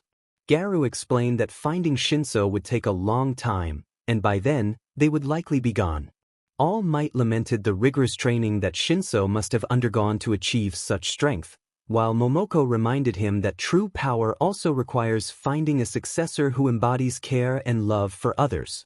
Izuku transformed into Super Saiyan and charged at Shinso, delivering a series of punches and kicks, but Shinso remained unmoved. After stepping back, Izuku upgraded to Super Saiyan 2 and landed a kick to Shinso's face, which barely shifted his head. Izuku then transformed into Super Saiyan God and charged again, only for Shinso to block the attack with a single finger. Uraraka marveled at this new form, and Garu explained that only Saiyans with pure hearts could achieve such power. Shoto was amazed by Shinso's ability to block Izuku's fist so effortlessly, while Kaminari expressed his desire to train harder to reach that level of strength. Momo questioned how Shinso could withstand Izuku's attacks, and Garu confirmed that such strength was extraordinary. Angel asked Garu if he would stand a chance against Shinso, and Garu hesitated, admitting that he would likely be defeated without effort. Izuku retreated and launched himself onto a rock formation, preparing to create a massive attack. Shinso looked on, puzzled as Ida recognized the technique as the spirit bomb. Tetsu questioned why Izuku had returned to his normal state, and Ida explained that as a Super Saiyan, Izuku couldn't gather energy due to the negativity within him. The audience gasped at the mention of the spirit bomb, realizing it would be a more powerful attack than the Kamehameha. To complete the spirit bomb, Izuku needed to gather energy from his allies to form a massive ball of energy for his final attack against Shinso, as Garu explained. Everyone expressed their amazement at the thought of such a magnificent attack. However, Shinso merely smiled, confident in his ability to handle Izuku's spirit bomb. Vlad King encouraged everyone to lend their energy to Izuku, stating that it would greatly assist him in creating the bomb. Emi Lady expressed her hope that Izuku would learn this attack, noting that many admired him and wanted to help in the battles he would face in the future. Izuku requested their energy, and Koda eagerly offered his, followed by Ectoplasm and Shoto, who also contributed. Momo reminded everyone that androids had unlimited energy, prompting Tsuyu to realize they wouldn't tire themselves out. Shigaraki, recalling his own memories of the attack, reluctantly agreed to lend his energy, while Katsuki flatly refused to help. Jiro scolded Katsuki for his attitude, and Mineta challenged him, stating that if Izuku's spirit bomb failed, they would take action against him. Mitsuki, Katsuki's mother, was shocked by the suggestion. Mineta insisted they couldn't hold back their frustration towards Katsuki's disdain for Midoriya, and Mitsuki ultimately agreed to their plan. Katsuki, still irritable, demanded to know what would happen if the spirit bomb succeeded, and Mineta assured him they would let him continue his temper against Midoriya. As the spirit bomb began to form from the gathered energy, Izuku expressed gratitude but noted it wasn't enough yet. Shinso assured him he would wait, encouraging Izuku to unleash his full strength. Kaminari marveled at Shinso's fearlessness, while Aizawa emphasized the need for Izuku to finish the fight quickly. Uraraka cheered for Izuku, and Kai remarked on Shinso's fighting style. Margarita expressed concern, but Melissa, also known as Ribrian, playfully announced her intention to support Izuku. However, Katsuki interrupted her with a blast to keep the focus on Izuku's final attack. As the spirit bomb grew larger and stronger, it glowed with a brilliant blue aura. Izuku warned Shinso not to regret the time he was given and launched the spirit bomb, declaring it as Universe 7's attack. The crowd cheered for Izuku, while Mineta whispered a hope for it to fail, fearing the consequences of his bet against Katsuki. The gods of destruction observed the spirit bomb, contemplating its potential impact on Shinso. The Universe 7 warriors, except for Katsuki, watched with confidence, believing the attack could finish the fight swiftly. Suddenly, the spirit bomb began to be pushed back towards Izuku, revealing that Shinso had managed to counter its power with ease. Everyone gasped in disbelief, and Gran Torino exclaimed that it was impossible. Katsuki, furious, was simultaneously smacked on the head by his classmates. Mitsuki and Masaru sighed at their son's reckless behavior. Shinso smirked, showcasing his strength, while All Might noted that he was more formidable than All for One. Nijire expressed her astonishment, and Katsuki, caught in the chaos, called for help but was ignored. 13 lamented the overwhelming strength of their opponent, while Kamui Woods and other pro-heroes were inspired to start working out, motivated by Shinso's display of power. Inko, confused, asked how the mini-gym had formed, and Momoko explained that Angel had sensed the men's desire to match Shinso's strength. Izuku struggled to comprehend how his spirit bomb had failed to phase Shinso, who continued to push it back effortlessly. Garu pointed out that no villain had ever withstood the spirit bomb's power before. He is also from another universe, and their fighting experience is vastly different, Momoko noted. Shoji pointed out that Midoriya couldn't withstand the overwhelming power either. Koda questioned how that was possible, given that his father had more than enough stamina. Izuku roared as he transformed into Super Saiyan Blue, attempting to resist the spirit bomb. However, Shinso used both hands to push it back toward Izuku. With determination, Izuku called upon the King Kai fist multiplied by 10, enhancing his defense with the Kaioken aura. He grunted in pain as the spirit bomb pressed against his palm, while Shinso remained calm and emotionless, effortlessly pushing the attack back. All Might admired Shinso's magnificence, while Present Mike lamented that even with the Kaioken times 10, it still wasn't enough to defeat Shinso. Sato expressed his inspiration to increase his own strength, and Endeavor speculated about the intense training Shinso must have undergone. Izuku roared again, this time multiplying his power by 20. As he struggled, Shinso pushed the spirit bomb back with ease. Arak commented on the energy being exchanged, while Anato sensed a far greater power emanating from Shinso. Gang Orca was astonished by Shinso's intense glare, and Mitsuki noted how his eyes seemed to amplify his strength. The spirit bomb began to engulf Izuku, but he fought back, slowly managing to throw it away from himself. The warriors of the Tournament of Power watched in awe, trying to comprehend how he would escape such a powerful attack. Izuku grunted in pain, nearing his limit, while Midnight observed that Shinso seemed far from using his full power. Ojiro remarked on the unique nature of Shinso's strength, and Kirishima was amazed that Shinso was not even at half of his potential. Mineta speculated that Izuku might have intentionally put himself in this position to gauge Shinso's true power. Midnight suggested that Shinso resembled a god of destruction, and the others began to realize the truth about him.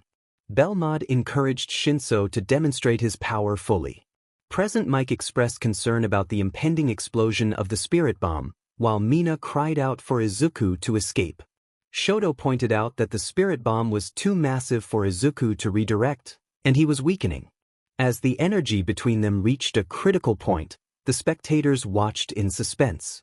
The Zenus cooed in delight at the unfolding drama. Suddenly, Shinso's eyes widened, and he unleashed the spirit bomb at Izuku, resulting in a massive explosion that shocked everyone present. Shoji declared victory for Shinso, while Hagakure was in disbelief. Nijire began to cry, fearing for Izuku's fate. Ida insisted that if Midoriya was defeated, Shinso would face disqualification. Uraraka whispered in despair, hoping for Izuku's survival. As the dust settled, the spirit bomb faded, leaving Izuku's fate uncertain.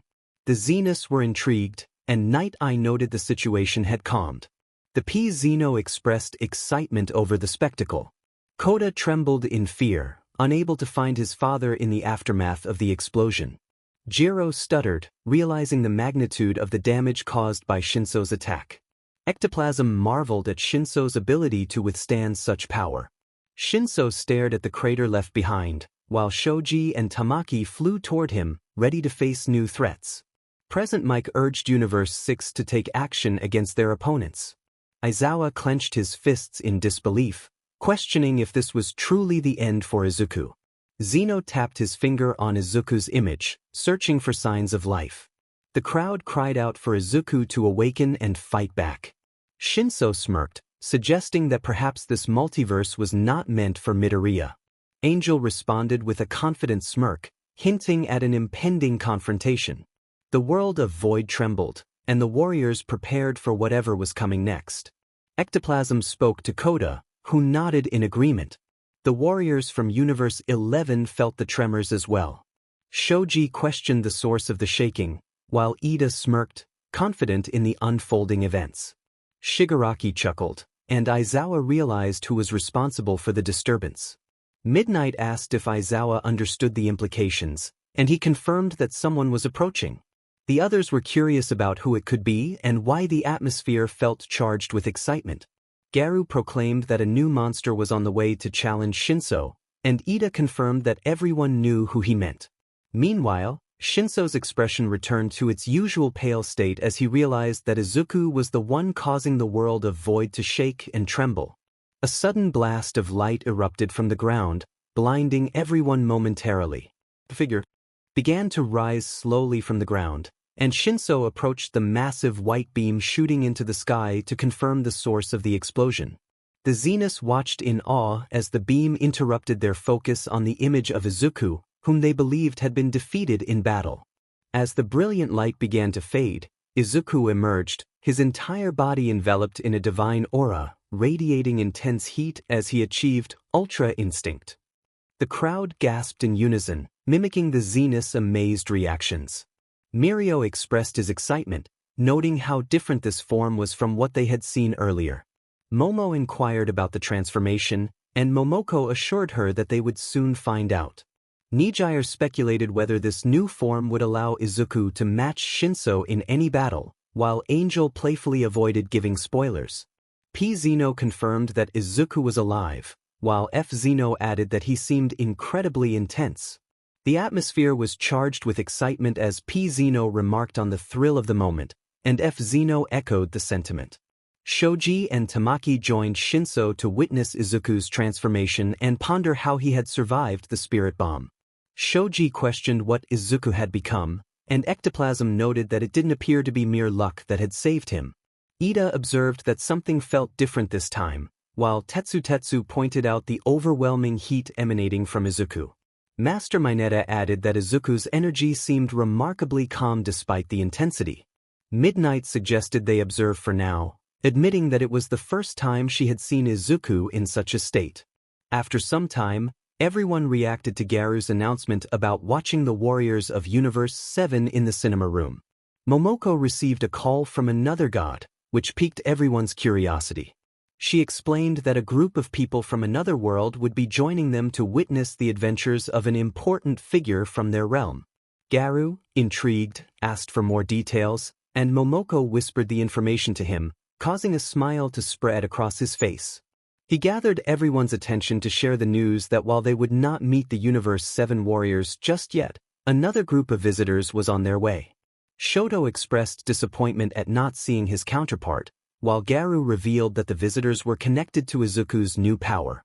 Kirishima and Mina eagerly anticipated meeting them, but Momoko cautioned everyone to refrain from making foolish reactions, as the newcomers were a group of swordsmen. After a brief wait, a blinding light filled the room as the Demon Slayer cast arrived. Zenitsu exclaimed in awe at the size of the space and questioned the identities of the people present. Katsuki reacted with his usual intensity, demanding to know who they were, while Ida reminded him to watch his language. Garu addressed Oyakata, confirming that Izuku had sent them. Oyakata expressed gratitude for the warm welcome. Garu attempted to gather everyone's attention, but Mineta's comments about Kenroji were cut short by Iguro's swift intervention, warning him to refrain from such remarks. Garu introduced the Demon Slayers to everyone, who were astonished by the revelation. Kaminari asked if they truly hunted demons, and Oyakata clarified that these were not the kind of demons they might expect. He then encouraged Tanjiro to introduce himself and his companions. Tanjiro stepped forward, introducing himself and his sister Nezuko, while Zenitsu and Inosuke followed suit. Inosuke's fiery personality clashed with Katsuki's, leading to a heated exchange. Oyakata introduced himself as the leader of the Demon Slayers, and Ju Tomioka identified himself as the Water Pillar, explaining that the Hashiras were the strongest members of their group. The atmosphere buzzed with excitement as everyone began to learn more about their new visitors and the adventures that awaited them. No wonder that everyone looked impressive and more formidable, Kirishima thought excitedly. Momo observed that one of the newcomers appeared emotionless, and Jiro nodded in agreement. Mitsuri Kenroji introduced herself as the love pillar of the Hashiras, her eyes lighting up as she approached Shoto Todoroki.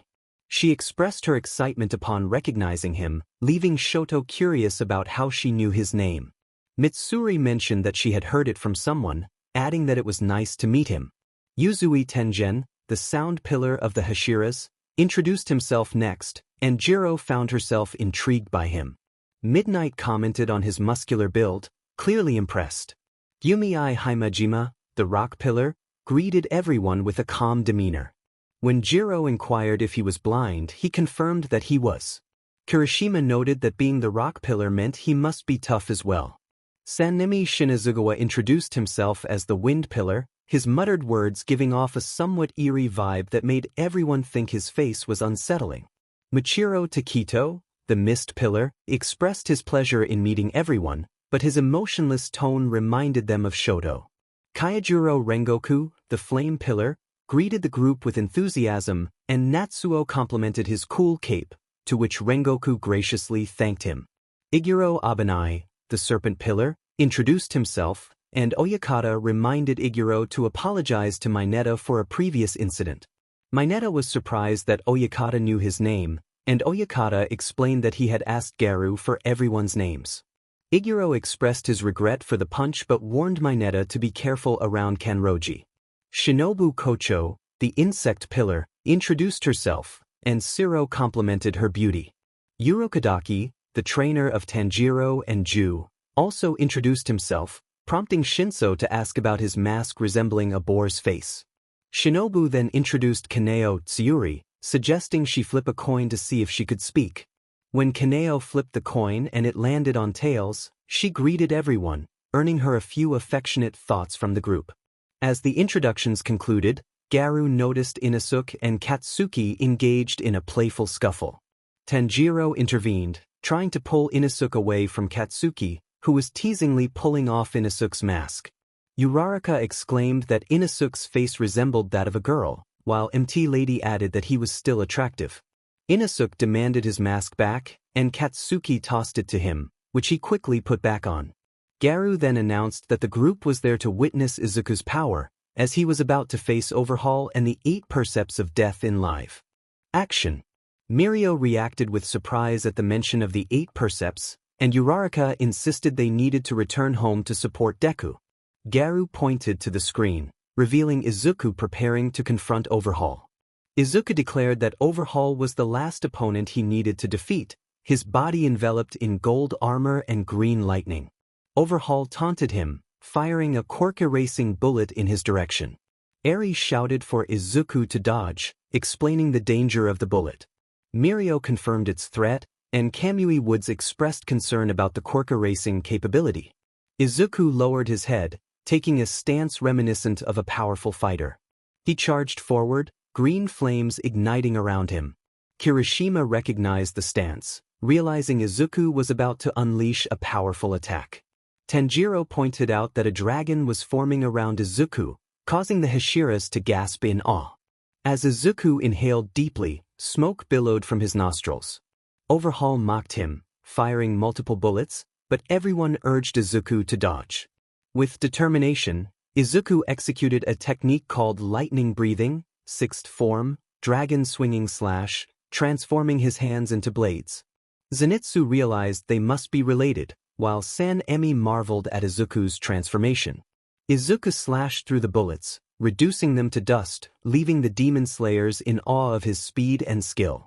Oyakata acknowledged Izuku's remarkable abilities.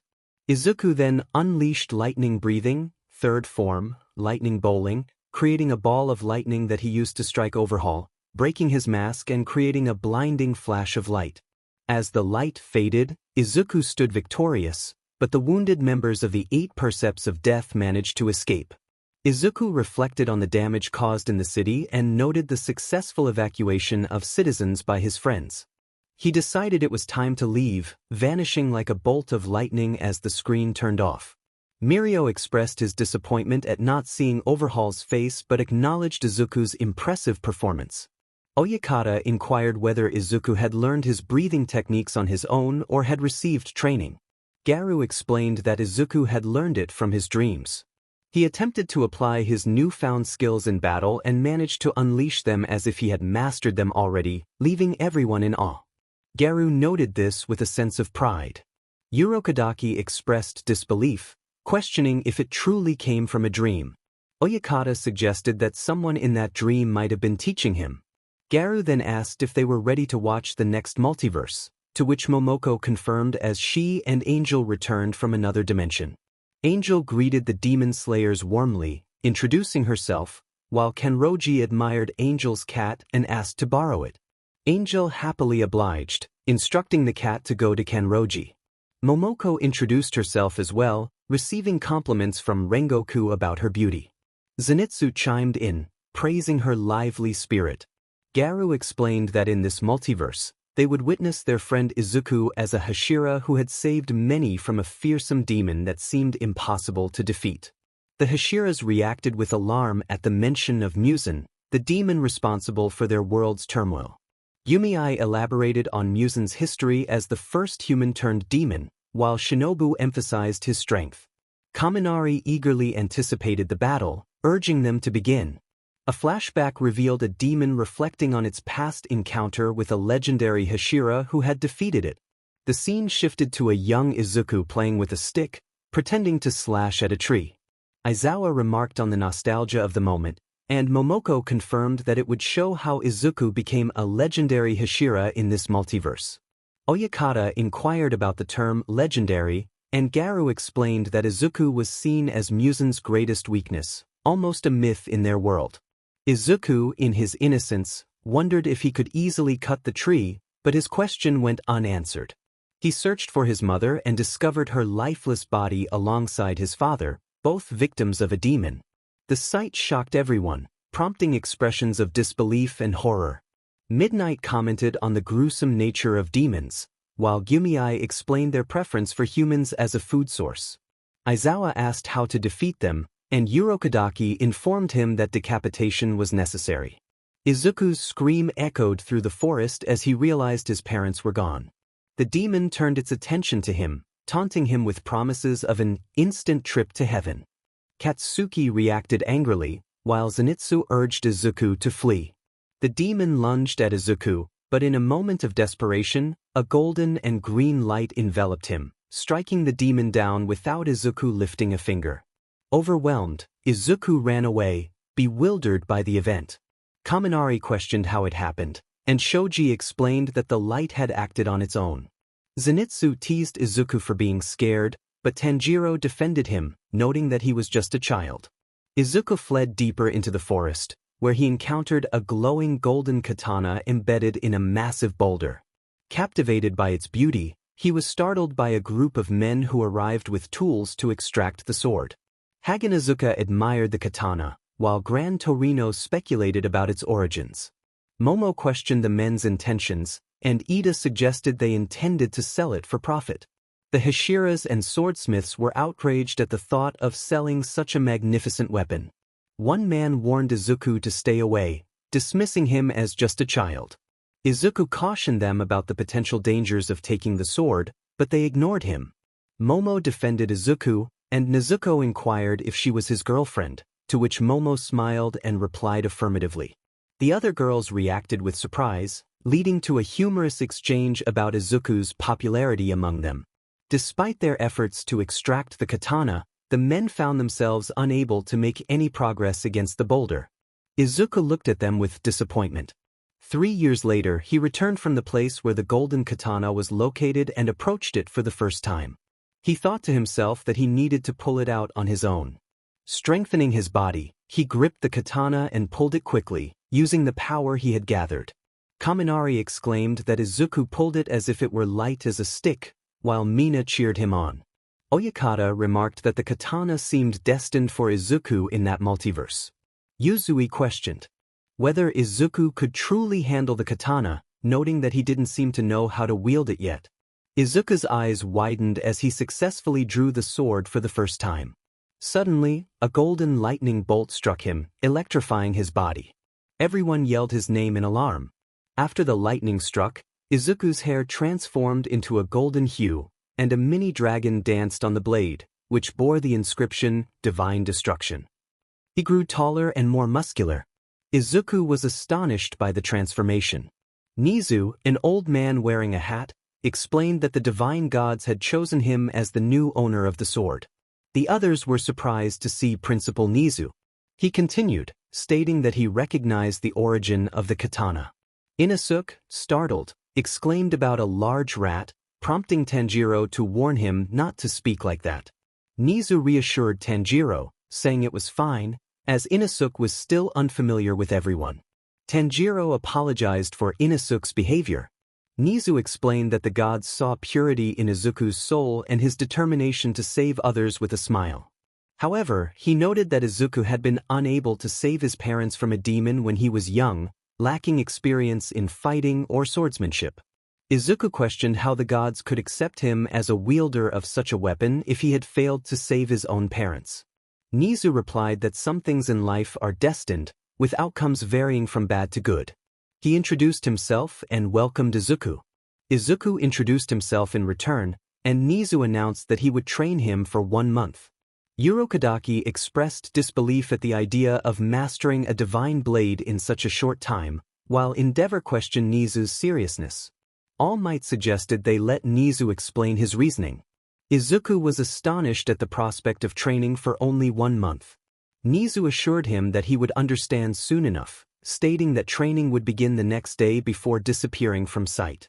Izuku wondered if he was truly ready to take care of the katana when he suddenly heard a woman calling for help. He rushed to her location, determined to assist. Uraraka cheered him on, while Kenroji questioned the use of the nickname Deku, which traditionally meant someone who couldn't do anything. Uraraka explained that she had changed its meaning to something more positive, so Izuku would feel empowered by it. Izuku arrived at the scene where the woman was cornered by 5 demons of various forms. As she cried out for help, Izuku's eyes glowed gold. He took a stance, drawing the blade from its sheath and inhaling deeply. He unleashed a powerful attack, declaring the first form of divine lightning breathing, Heaven's Clap. With a swift motion, he struck the demons without even moving from his position. The onlookers were left in awe at Izuku's display of power. The Hashiras observed closely, particularly Tanjiro, Zenitsu, and Inusuke. Rengoku marveled at the lightning that surrounded Izuku, while Kenroji expressed disbelief at the strength of his first attack. After saving the woman, Izuku quickly departed, landing at Oyakata's home. Oyakata greeted him as his first Hashira, which surprised Gyomii. Oyakata explained that the disease he was dealing with in this multiverse was not yet critical and that he had met Izuku. Izuku mentioned that he needed to prepare for his training with Nizu, which would last a month to master the katana's powers and breathing forms. Oyakata advised him to meet again in a decade after his training. Confused, Izuku questioned how he could train for a decade when Nizu had said 1 month. Oyakata explained that 1 month in their world equated to a decade in Izuku's. Tanjiro and the others expressed their confusion over the time discrepancy. Nizu's voice suddenly boomed behind Izuku as he appeared in a golden suit, revealing himself as the god who had struck the katana into the boulder. Everyone was astonished by the revelation. 1 decade in the human world is equal to 1 month in the god's world, Oyakata explained. Zenitsu wondered if this meant Izuku would be brought into the realm of the gods. Ju suggested it was a possibility. Nizu revealed he was searching for a successor for a powerful weapon, explaining that since gods do not participate in human battles, he had placed the katana in a boulder, waiting for a worthy wielder to draw it out. Izuku realized he was that chosen one. Nizu encouraged him to come along for training in the heavens, asking him to say goodbye to Oyakata for now. Oyakata expressed his hope to see Izuku again soon and requested his assistance in the future war against the 12 demon moons. Izuku promised he would help as he and Nizu teleported to the heavens. Meanwhile, Yuzui pondered whether their faces would be shown in the human world after a decade, eager to learn more about the 12 demon moons. Zenitsu sighed, hoping he had improved in this multiverse. A decade later, Tanjiro, Zenitsu, and Inosuke rested under a tree after a mission. Zenitsu exclaimed about a close call with a demon, grateful that Tanjiro had saved him just in time. Tanjiro reassured him that as long as they were safe, everything would be fine. Suddenly, a crow descended from the heavens and landed on Tanjiro's shoulder, announcing an emergency situation. Oyakata's mansion was under attack. The crow's ability to speak surprised Tokoyami and the Hashiras. Tanjiro demanded to know who was attacking Oyakata's mansion. The crow revealed that the 12 Kazuki were targeting it to slay the legendary Hashira. Sanemi shouted that they were trying to lure Izuku into a trap. Aizawa confirmed this, and Gyomii insisted that 1 or 2 Hashiras should guard Oyakata for safety. Oyakata, however, refused their protection, insisting he could handle himself and his family. Despite Sanemi's protests, Gyomii agreed to follow Oyakata's orders, though he disagreed with the decision. The trio rushed into the mansion, witnessing the Hashiras struggling against the upper and lower moons. The upper moon 5 taunted them, and Tanjiro called out to Ju and Shinobu. Oyakata noted that upper moon demons were formidable opponents, but 3 Hashiras could match them in power and speed. Midnight warned that Izuku must have come to save them. Katsuki expressed his frustration about Izuku's absence, while Tanjiro questioned his use of the term nerd. Inosuke intervened, defending his friends and confronting Katsuki. As the battle escalated, the upper moon 3 mocked the trio, but the skies darkened with thunder. All Might grinned, sensing Izuku's arrival. The lower moons panicked, wondering if Muzan was responsible for the storm. A massive lightning bolt struck, incapacitating the upper moon 3, revealing Izuku descending from the heavens to aid his friends. Kaminari and Emilady marveled at his youthful appearance, while Sanemi recognized him as the legendary Hashira. Izuku swiftly dispatched the lower 4, leaving the other demons trembling in fear. Rengoku, injured, acknowledged the strength of the upper moons. Sanemi and Kanroji confirmed Izuku's identity, and he assured them he was there to save them. The upper moon 5 laughed at the odds, but Izuku sensed their fear and taunted them, ready to end their suffering. As the upper moons charged, Izuku prepared to defend himself. He drew his katana and assumed a battle stance, unleashing a powerful technique. With a flash of gold, he executed a devastating attack that disintegrated the upper moons, leaving the Hashiras in awe. They watched in envy as Izuku's prowess saved them from certain doom. Sanemi marveled at his speed, while Gyomii expressed gratitude for their lives being spared. Kaminari hoped Izuku would meet his friends someday, and Inko reflected on Izuku's divine status in their world. Shinobu questioned why the one being observed was a god. Garu explained that the Izuku they were watching was different from the one in their world, hailing from another dimension. The Izuku they were witnessing was a true version, one who had unleashed the lightning-breathing form earlier. Iguro inquired if there were other Izukus in different worlds, to which Garu confirmed.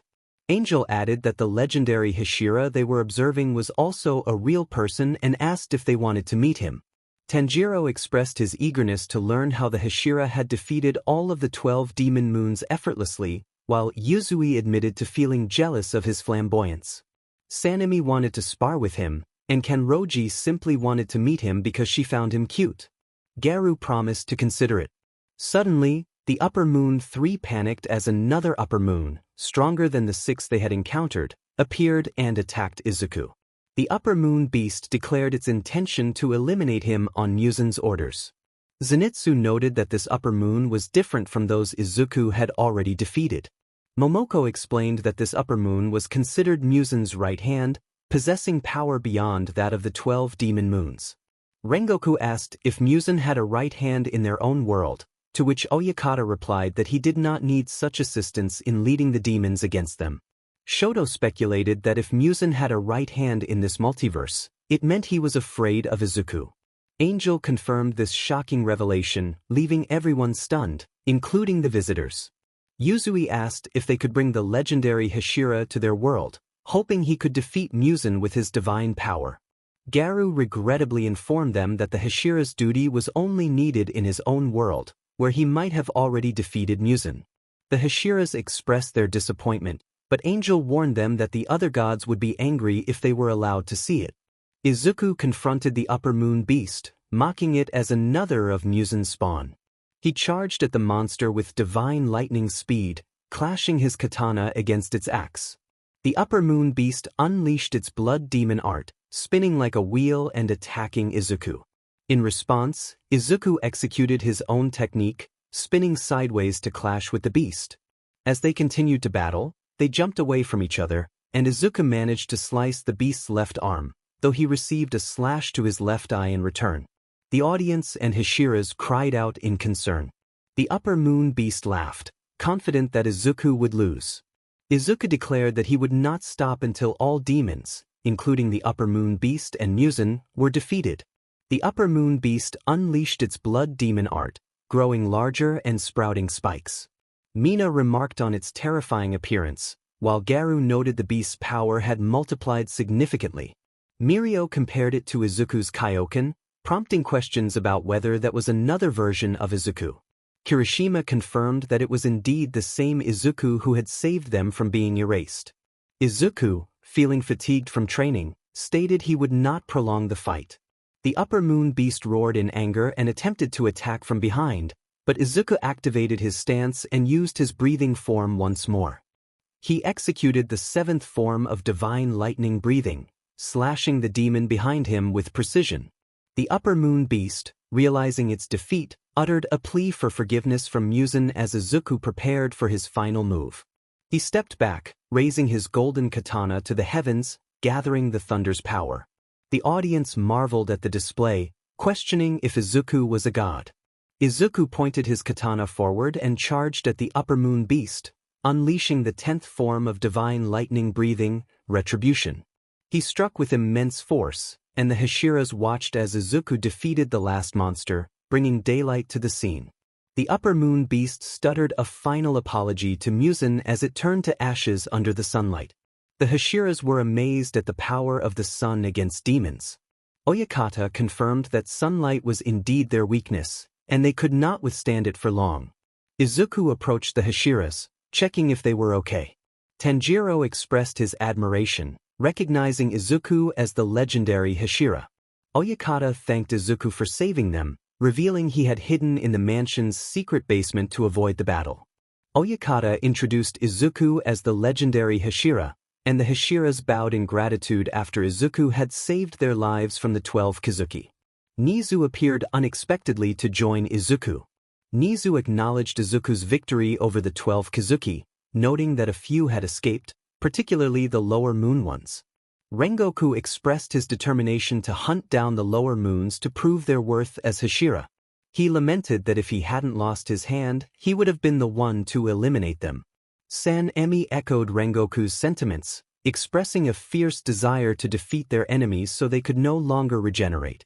Izuku reassured Rengoku that he was still valuable to Oyakata, and offered to help by regenerating a new hand for him in an instant. Rengoku was grateful for this second chance. Izuku then requested a moment to speak with Tanjiro, prompting concern from Zenitsu, who worried about what Izuku might want. Tanjiro, unsure himself, joined Izuku on the roof of Oyakata's mansion. Izuku inquired about Tanjiro's sister, who had turned into a demon. Tanjiro explained that Nezuko was different from the other demons. She did not consume human flesh for strength but instead hibernated to regain her power. Izuku expressed his acceptance of Nezuko as a fellow demon slayer. Uraraka complimented Nezuko while combing her hair, and Tanjiro expressed his gratitude. Izuku then revealed his intention to teach Tanjiro about the sun-breathing technique, which had been mastered by Tanjiro's father. The Hashiras were astonished by this revelation, and Rengoku eagerly anticipated witnessing the forms of the technique. As Tanjiro was processing this information, an unexpected incident occurred when Angel's cat pushed Shinobu into him, resulting in an accidental kiss. The room erupted in surprise, and Angel apologized for the cat's behavior. Shinobu playfully whispered to Tanjiro, teasing him about the kiss, which left him flustered. Tanjiro asked Izuku if he could indeed learn the technique, to which Izuku agreed, planning to start the next morning. The audience applauded, and Tanjiro appeared embarrassed after the earlier incident. Garu announced it was time to say goodbye to the visitors. Kenroji expressed her desire to know everyone better, while Oyakata hoped it wouldn't be their last meeting. Tanjiro conveyed his eagerness to see them again and asked to send his regards to Izuku. As the portal opened for the visitors to leave, the Demon Slayer cast bid farewell, expressing their hopes to meet again. Kirishima and Mineta shared their sentiments about missing the visitors, while All Might noted the similarities between Tanjiro and Midoriya, both of whom never gave up on their loved ones. Aizawa added that they shared a resolute goal. Angel suggested everyone take a rest after the multiverse viewing, and they complied. After the Demon Slayers departed, the audience buzzed with excitement about their experience. Mina found Tanjiro adorable and wished to meet him again. Kaminari pointed out the similarities between Katsuki and Inosuke, while Garu remarked on their shared kindness, albeit not as pronounced as Izuku's or Tanjiro's. Momoko discovered the next multiverse and excitedly brought it to Garu's attention, speculating about Katsuki's reaction to it. Garu decided to let everyone watch, believing it would reveal more about Katsuki's character. Momoko announced the next multiverse, prompting Katsuki's irritated inquiry about its content. Ida reminded him to watch his language, while others hoped Katsuki would learn something valuable from the upcoming viewing. Because, in this multiverse, a girl version of Katsuki was about to be seen as she worked as Izuku's assistant in his hero agency, Momoko explained. The room fell silent after this revelation. Katsuki began to twitch, as if he were being shocked, and then he erupted in disbelief. He couldn't believe he was a girl in this multiverse and that the nerd was his boss. Garu confirmed her statement, and Angel added that Katsuki's personality would change in this multiverse, hoping it might influence his real-life demeanor as well. Masaru was excited to see his son as a daughter in this alternate reality. Katsuki was incredulous, yelling at Masaru, who was met with laughter from everyone around. The scene shifted to UA High, where students were gathered outside the campus. A girl with spiky blonde hair, dressed in the UA uniform, entered and noticed something unusual about the students outside. Kyoko Bakugo sensed something was off and thought about calling Mr. Deku for help. The students gasped upon recognizing her, praising her beauty and noting her unique features. Garu remarked that if Katsuki was the name for the boy, then Kyoko was a fitting name for the girl. Masaru suggested that if they were to have another child and it was a girl, he would name her Kyoko, to which Mitsuki agreed, appreciating the name. Katsuki was taken aback by the idea of having a younger sibling, insisting he wasn't ready for one. Kyoko reached out to Izuku, expressing her concern for her classmates who were gazing up at the UA building. Izuku, sitting atop the building, reassured her that they were just worried about him and prepared to jump down to her location. The students cheered as he landed gracefully. Kyoko inquired about his unusual position on the building, and Izuku revealed that a new villain had been causing trouble for the past 3 weeks, eluding capture. Kyoko offered to visit his agency after class to gather more information. Izuku agreed but cautioned her to be careful on her way there. All Might and Midnight also sensed something was amiss, adding to the tension. Before Izuku could respond further, his phone rang, interrupting their conversation. He answered but quickly dropped the phone, tears streaming down his face. Kyoko noticed and felt a wave of concern for her boss. She gently asked what was wrong, and Izuku revealed the devastating news that Eri, Mirio, and Koda were all gone.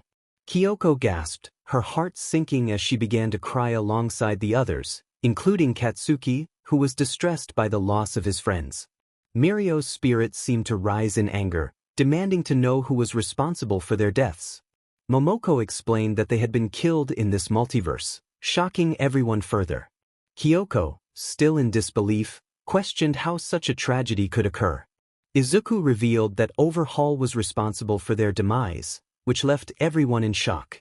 Shoto and Momo were horrified to learn that they too had met the same fate. Katsuki clenched his fists, unable to accept what had happened to his classmates. Angel hinted that they would soon learn more about Overhaul. Kyoko, however, was advised by Izuku to focus on her hero class for the day, as he didn't want her to be affected by the negative emotions surrounding the situation. He encouraged her to prioritize her safety and studies, promising that he would handle the matter at hand. Kyoko entered Class 1A and took her usual seat, reflecting on the events that had unfolded and why Izuku was so protective of her. A flashback surfaced in her mind, revealing a traumatic moment from her past where she had called out for her parents in a burning building. As she searched for them, she witnessed a masked figure threatening her parents, demanding to know her whereabouts. Despite their peril, her parents refused to betray her, leading to a tragic end. This memory served as a reminder of why she had become Izuku's assistant, fueling her determination to become a hero. Kyoko witnessed the scene and began to cry heavily. Mitsuki and Masaru exchanged worried glances, shivering at the sight of their demise in that alternate reality. The audience was equally shocked, cringing at the tragic fate of Katsuki and Kyoko's parents. Katsuki's anger erupted as he declared that he could not forgive the one responsible for their deaths. Kyoko, filled with rage, charged at Overhaul, vowing revenge using her explosive quirk. Overhaul taunted her, welcoming the challenge. Just as Kyoko prepared to strike, Izuku appeared out of nowhere, delivering a powerful uppercut that sent Overhaul flying. He had come to her rescue, and Kyoko, overwhelmed with gratitude, embraced him tightly. Katsuki, still fuming, questioned why Izuku had intervened. Momoko explained that Izuku had acted to protect Kyoko, knowing she was too young to face Overhaul alone. Mineta expressed his horror at the brutal nature of her parents' death. Kyoko, still upset, confronted Izuku about his actions, feeling she should have been the one to fight. Izuku explained that if she had attacked, Overhaul could have absorbed her quirk, putting her in grave danger. He revealed that Mitsuki and Masaru had sacrificed themselves to keep her safe, which made Kyoko break down in tears again. 2 years passed, and Kyoko moved into Izuku's mansion after the incident. One morning, Izuku came down the stairs without his shirt, causing Kyoko to blush and feel flustered. Uraraka exclaimed in embarrassment, while Momo teased the situation. Midnight remarked on Izuku's physique, making the boys uneasy. Izuku greeted Kyoko warmly, encouraging her to call him by his first name since he was only 4 years older.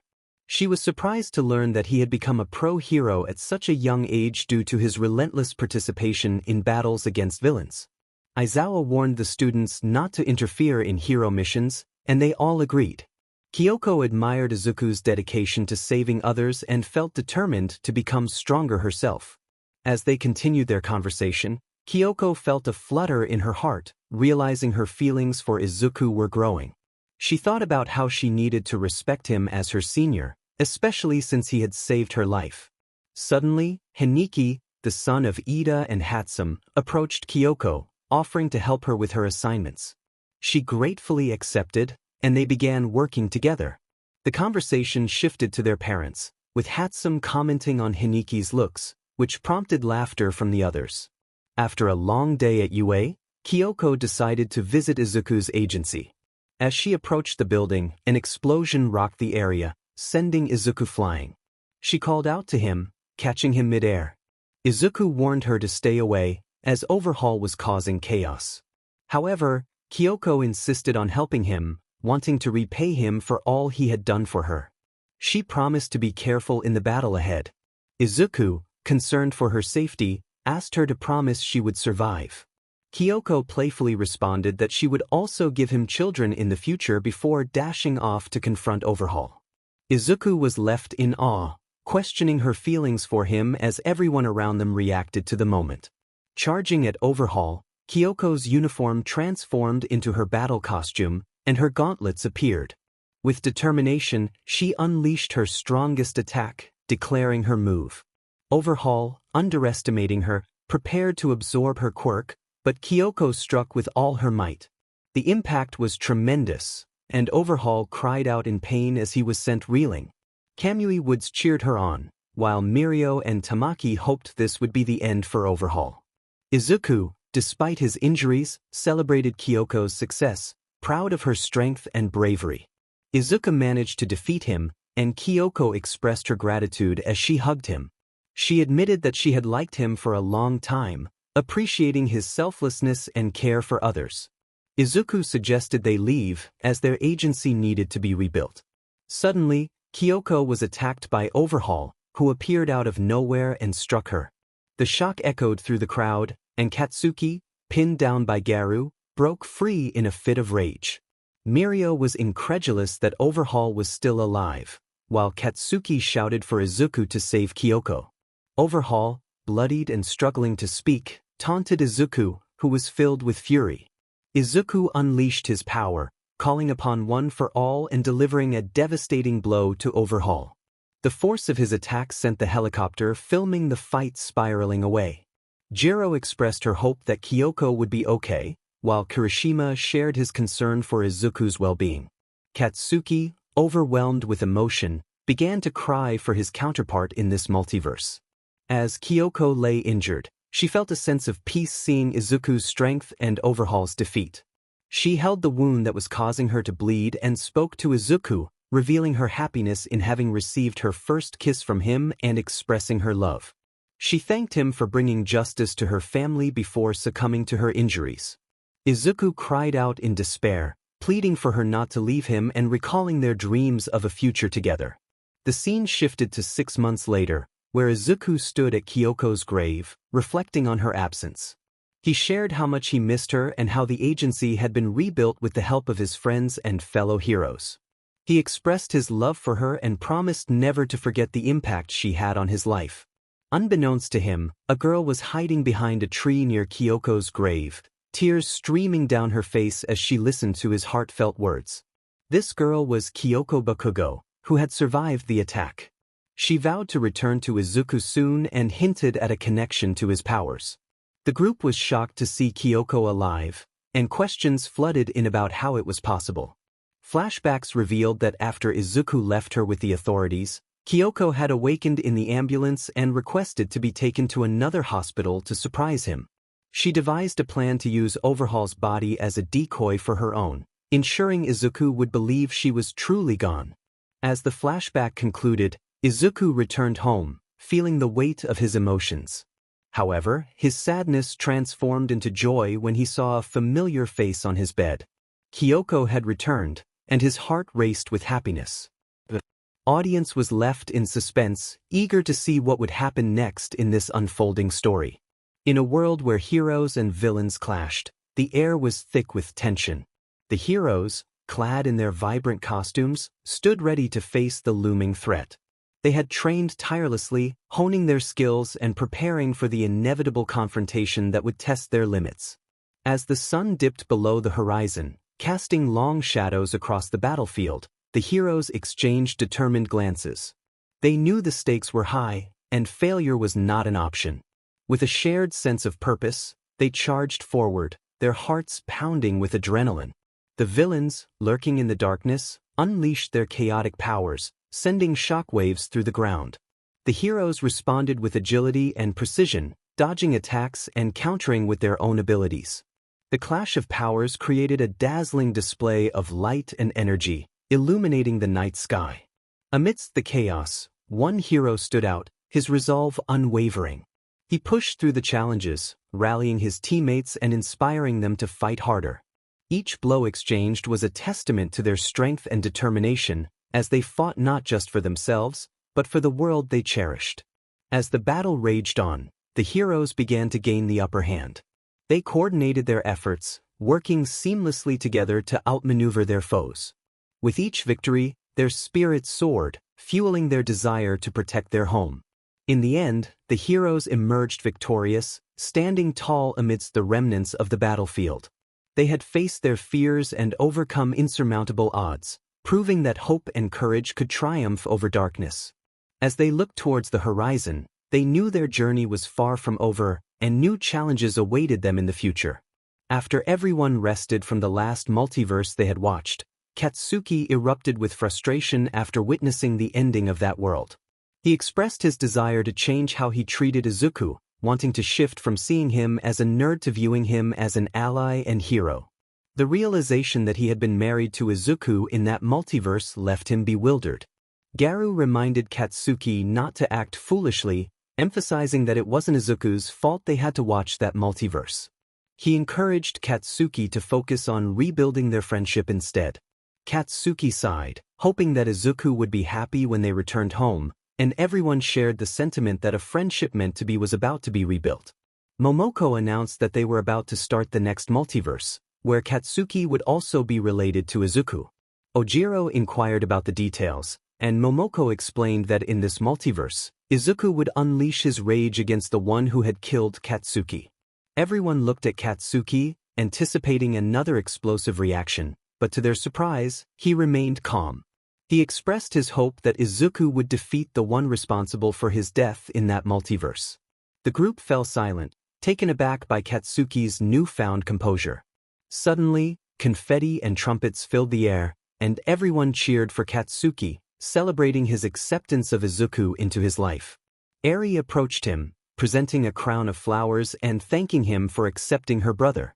Katsuki smiled and hugged Eri, promising to do his best to foster a friendship with Izuku.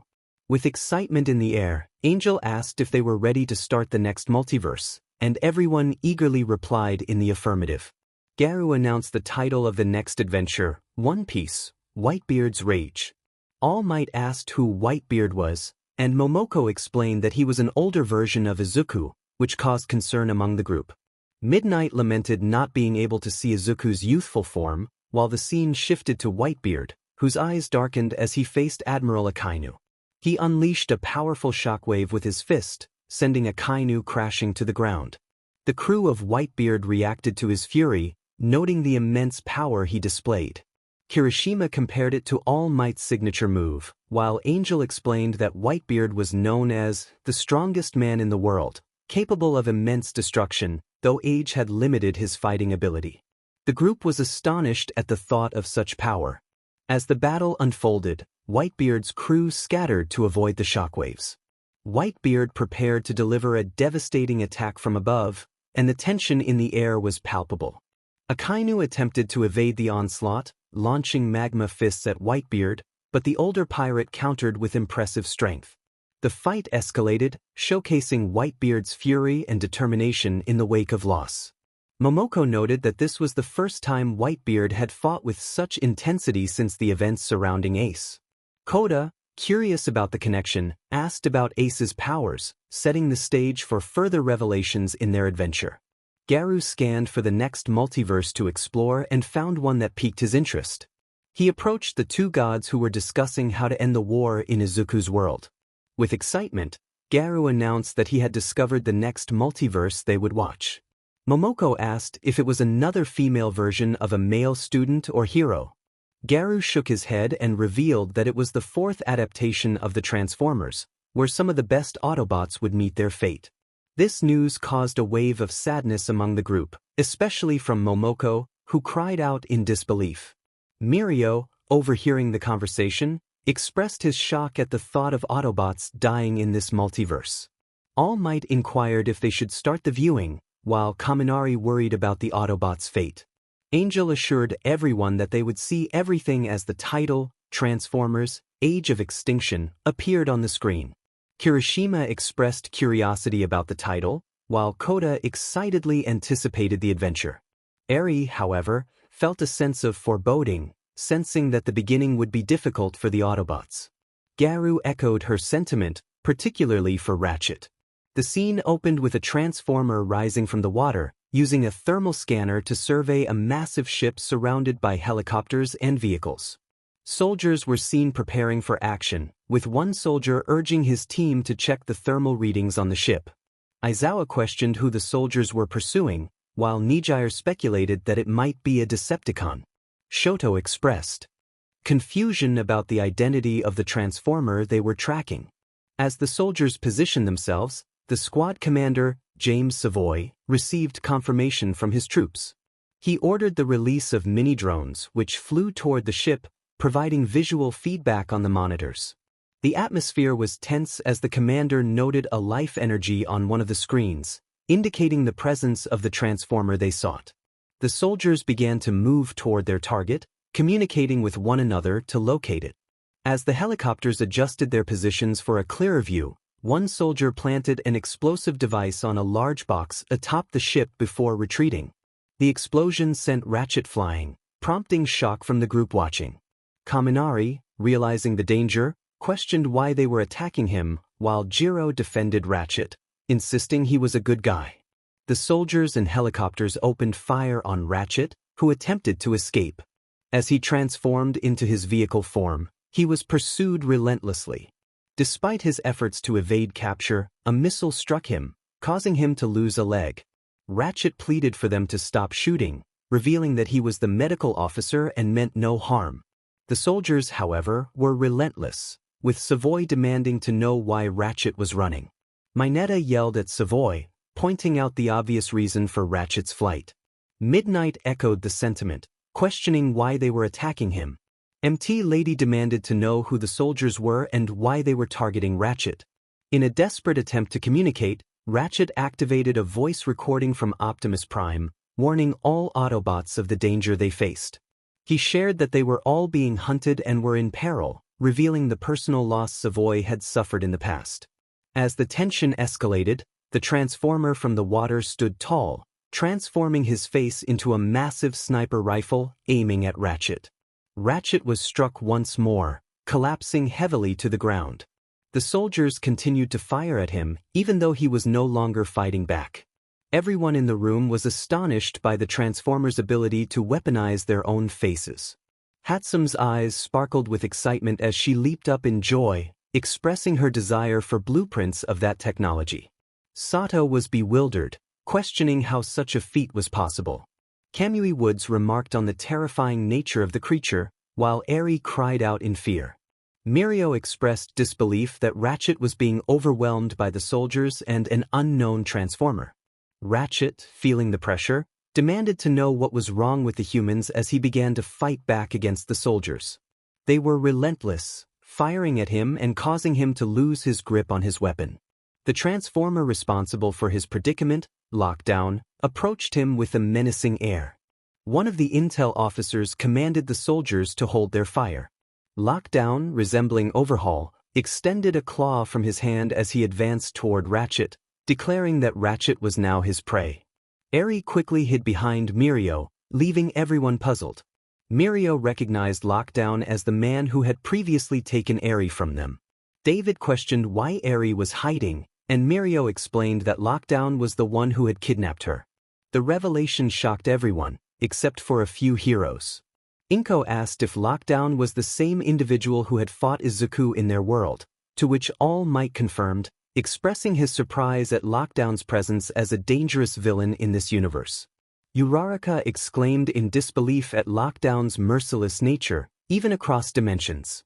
Ratchet uttered Lockdown's name, who then taunted the Autobots and Decepticons for their childish squabbles, claiming he had to clean up their mess. He demanded to know the whereabouts of Optimus Prime, but Ratchet firmly refused to divulge any information. Lockdown stepped on Ratchet, extracting the spark from his chest, signaling the end of his life. As he transformed into a Lamborghini Aventador and drove away, the room fell silent, with gasps echoing at the sight of Ratchet's demise. Kaminari shed a tear for his multiverse counterpart. Cementos expressed sympathy for the young hero, while Momo pondered Lockdown's comments about Autobots and Decepticons. Hagakure questioned his claim of needing to clean things up, leading Nizu to wonder which side Lockdown was truly on. Garu assured them that answers would come later, while Angel offered to provide information about the group pursuing them. Kirishima eagerly urged Angel to share what he knew. Angel explained that the group was known as Cemetery Wind, a CIA Black Ops unit formed after the Battle of Chicago, tasked with hunting down Transformers. Their leader, Harold Attinger, believed that all Transformers, regardless of their allegiance, posed a threat to humanity. Kendo questioned why they would target Autobots, who had helped humans, while Monoma speculated about their lack of government authorization, likening them to mercenaries. Momoko elaborated that their goal was to eliminate all alien species to reduce crime rates, even if it meant going after Autobots. Mineta angrily questioned the rudeness of evil people, to which Garu replied that the origins of evil are complex and not easily understood. The scene shifted to a man named Cade Yeager, who was working on a truck with his daughter Tessa and her friend Lucas. Cade instructed them to get inside and lock the door, but Lucas pointed out that there was no lock. Hatsum wondered why Ida appeared so dirty, and Momoko explained that in this multiverse, he was an engineer and inventor who had discovered a transformer. Tensei remarked on the value of being an engineer, while Setsuna teased that he was similar to Hatsum.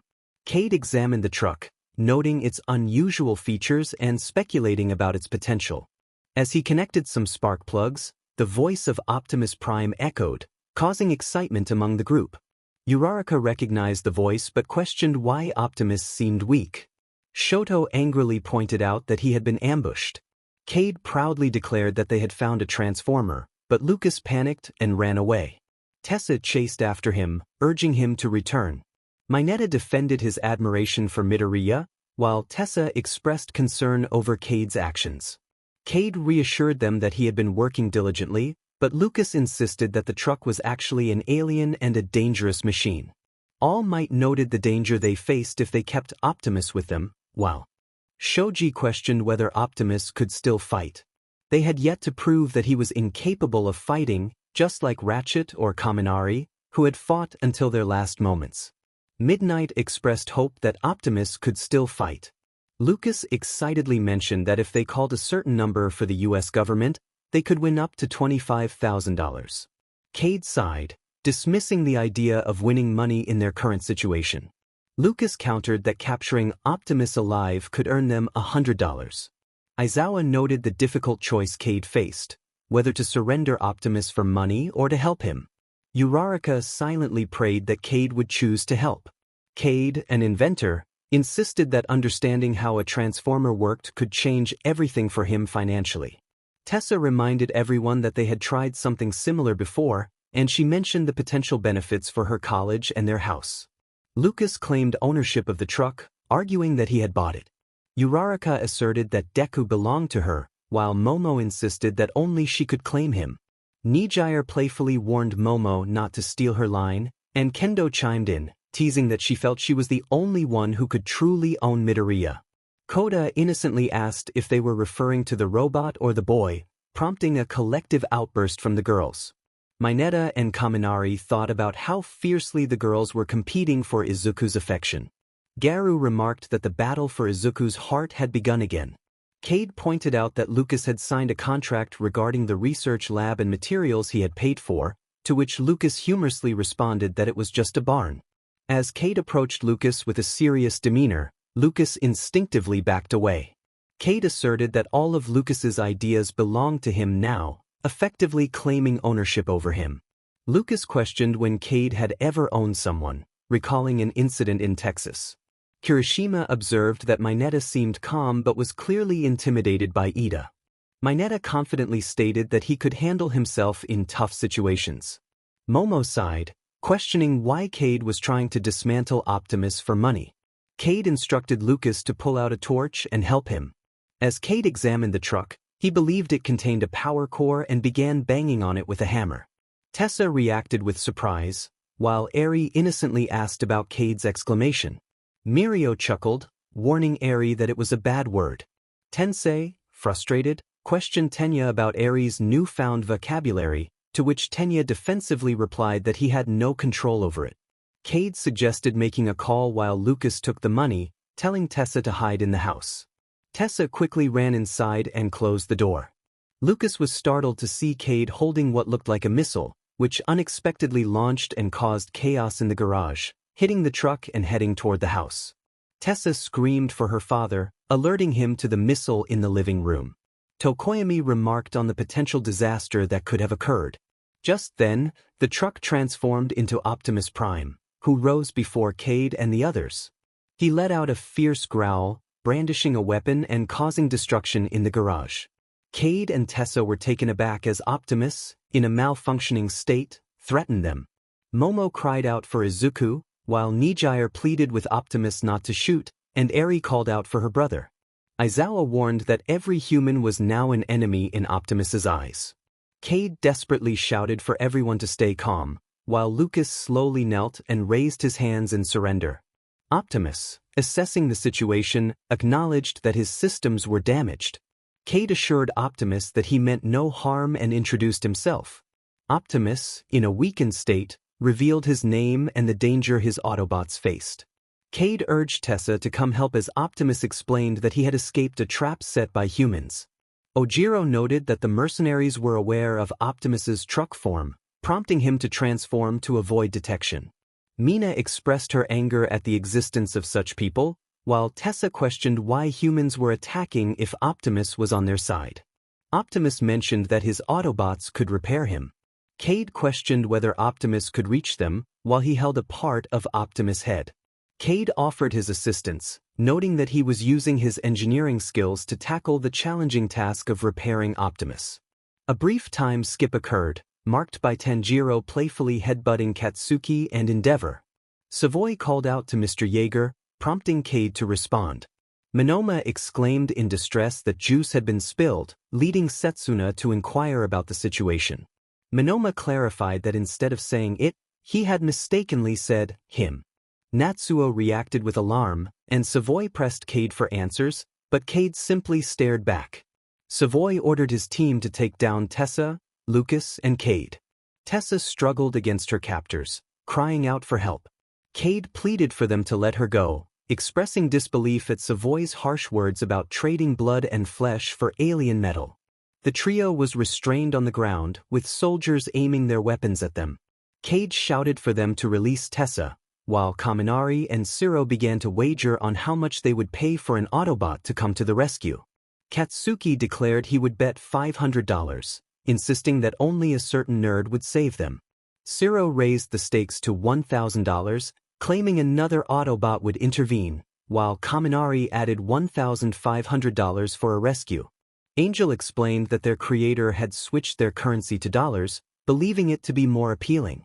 Harold Attinger, known as Endeavor, instructed Savoy to use Tessa as leverage. Everyone was shocked to hear Endeavor's name, with Tsuyu expressing disbelief at his supposed demise. Momoko reminded them that in a multiverse, anything was possible, and they were witnessing a different side of Endeavor.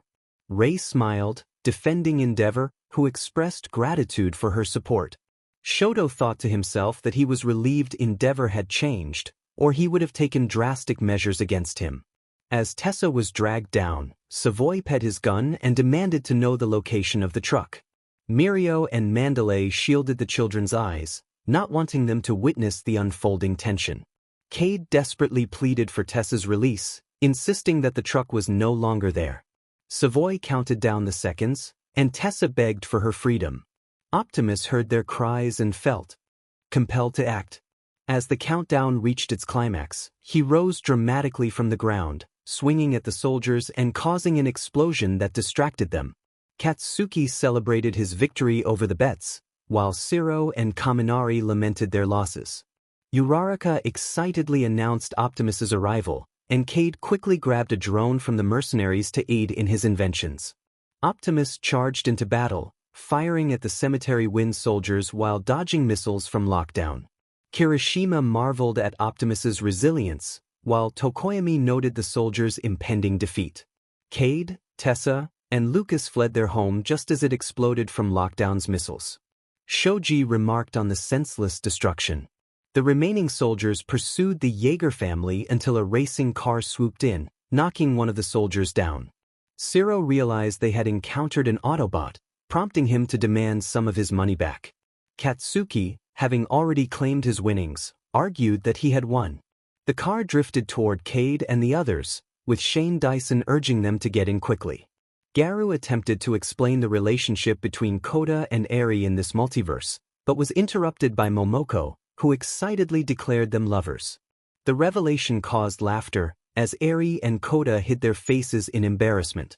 Angel reminded everyone to be cautious with their words, while Garu clarified that their relationship was secret in this world. They quickly got into the car, escaping as helicopters and Cemetery Wind soldiers pursued them. Savoy ordered his team to move, warning that Optimus was on the way. In truck mode, Optimus evaded missiles fired from a helicopter, while Lockdown raced to catch him. Shane and the others were also being pursued by Cemetery Wind vehicles. Tessa explained to Cade that they were after the truck, while Cade questioned Shane's relationship with Tessa. The group shared a laugh at Tenya's realization of Eri and Koda's connection in this multiverse. Mandalay commented on Koda's boldness, while Ragdoll found Shane's affectionate term for Tessa endearing. Shane proudly declared himself Tessa's boyfriend, leading to a surprised reaction from everyone. Cade shouted in frustration, insisting that Shane was not Tessa's boyfriend. Tessa defended Shane, explaining that he was a driver. Lucas expressed his fear about the intimidating cars they were encountering, while Mina commented on their bulkiness. Uraraka added that they were also very fast, and Midnight pointed out that their bulletproof design made them appear even more formidable. Suddenly, Cade noticed another vehicle behind them, and panic set in as they realized they were being pursued by 2 cars and a helicopter. Cade urged Shane to lose their pursuers in the cornfield, and Shane quickly drove into the tall stalks to evade them.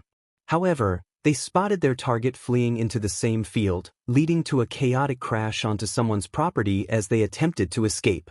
Cade shouted that they were cornered just as one of the SUVs chasing them collided with a nearby tree, much to Aizawa's dismay. Gran Torino remarked that the smoke had helped the driver crash, while Uraraka expressed concern for the safety of those involved, despite her anger at their reckless behavior. They managed to reach the highway, but the other vehicles were still hot on their trail.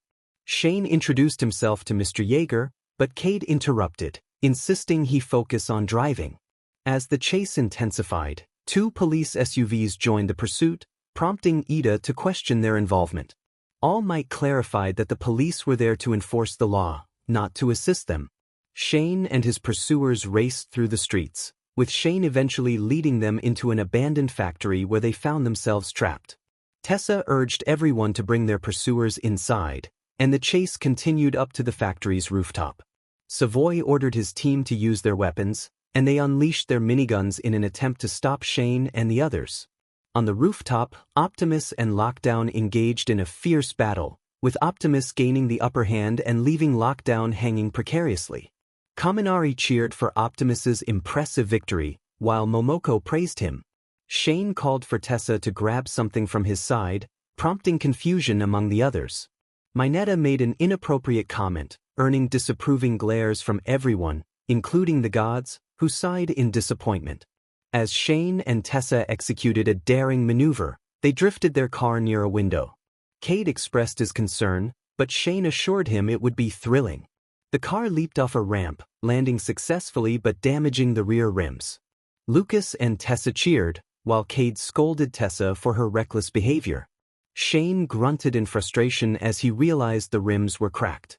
Optimus honked to get Cade's attention just as they needed to escape. They fled the car, but Lucas struggled to keep up due to a strained leg. Cade called out for Lucas to hurry, but they soon found themselves under attack from Lockdown, who was throwing grenades. Cade shouted for everyone to run as explosions erupted around them.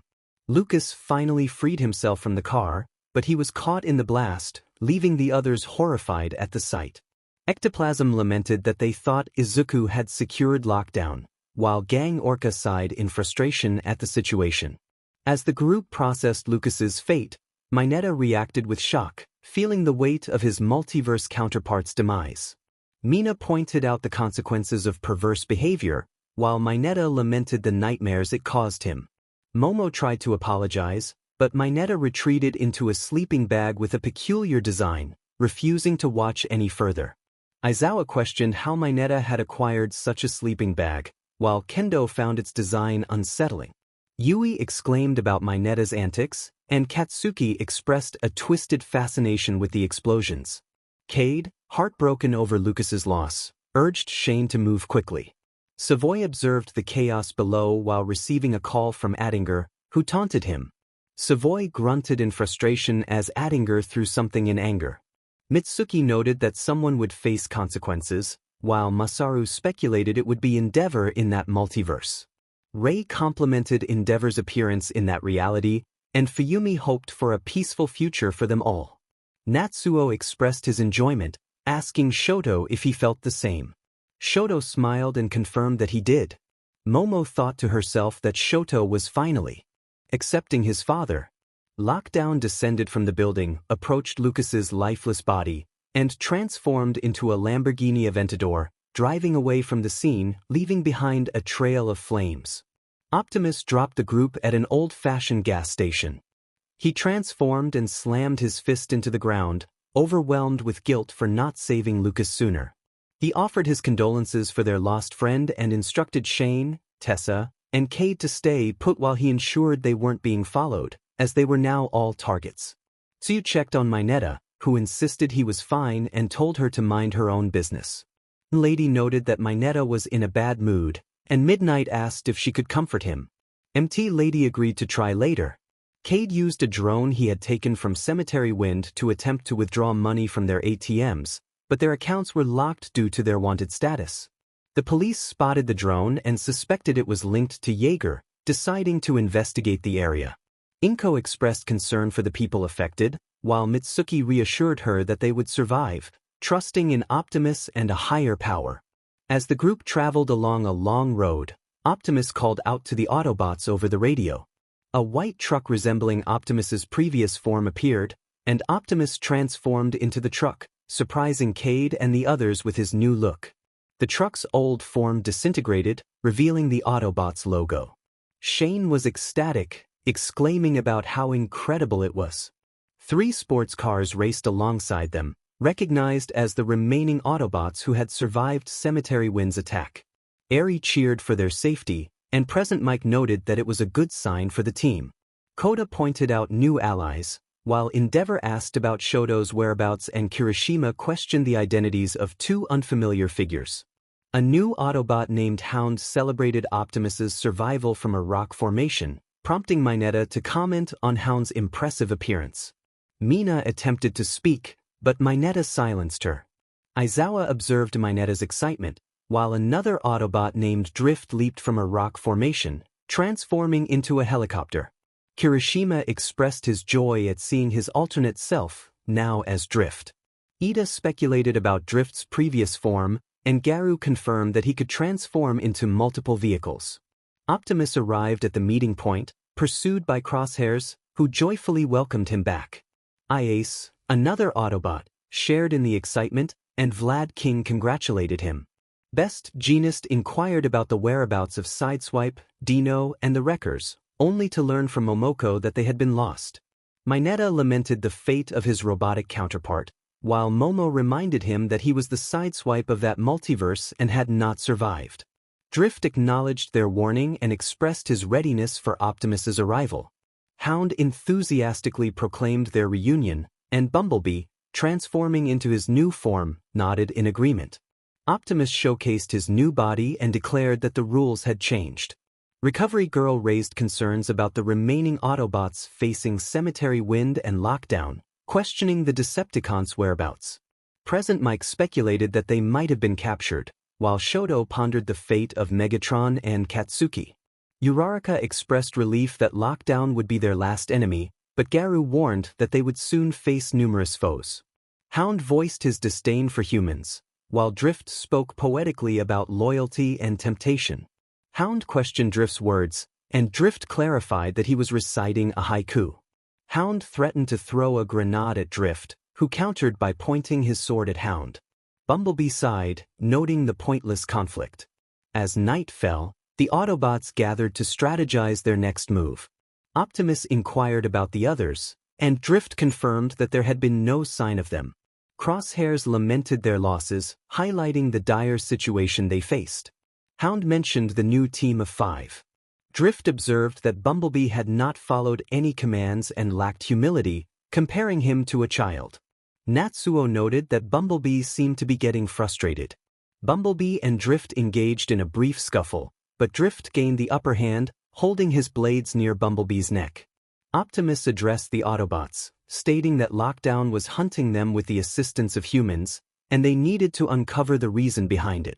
Cade expressed uncertainty but had a suspicion about who might be involved. A scene appeared on the screen showing Ratchet being attacked by Cemetery Wind, captured by Cade's drone, which he had taken from the barn. Cade then presented another video, revealing Leadfoot being ambushed by the mercenary group.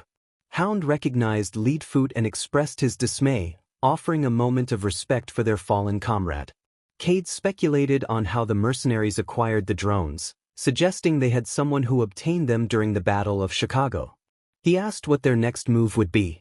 Hound replied that they would confront the mercenaries as they always did. Optimus declared that while he had sworn never to harm humans, he would ensure that whoever was behind this would face justice. Hound enthusiastically agreed as the screen went dark. Zero expressed his surprise at the cliffhanger, while Garou suggested they take a short break. After the break, everyone returned to their seats to continue watching the Transformers multiverse.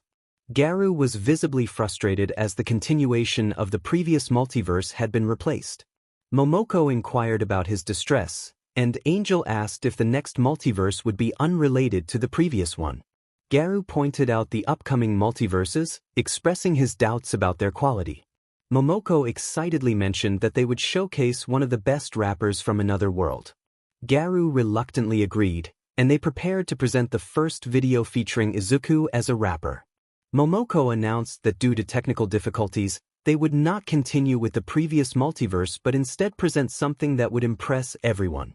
Eri questioned the phrase, "blow up your ears," and Momoko clarified that they would be seeing Izuku perform as a rapper and musician, which intrigued Jiro.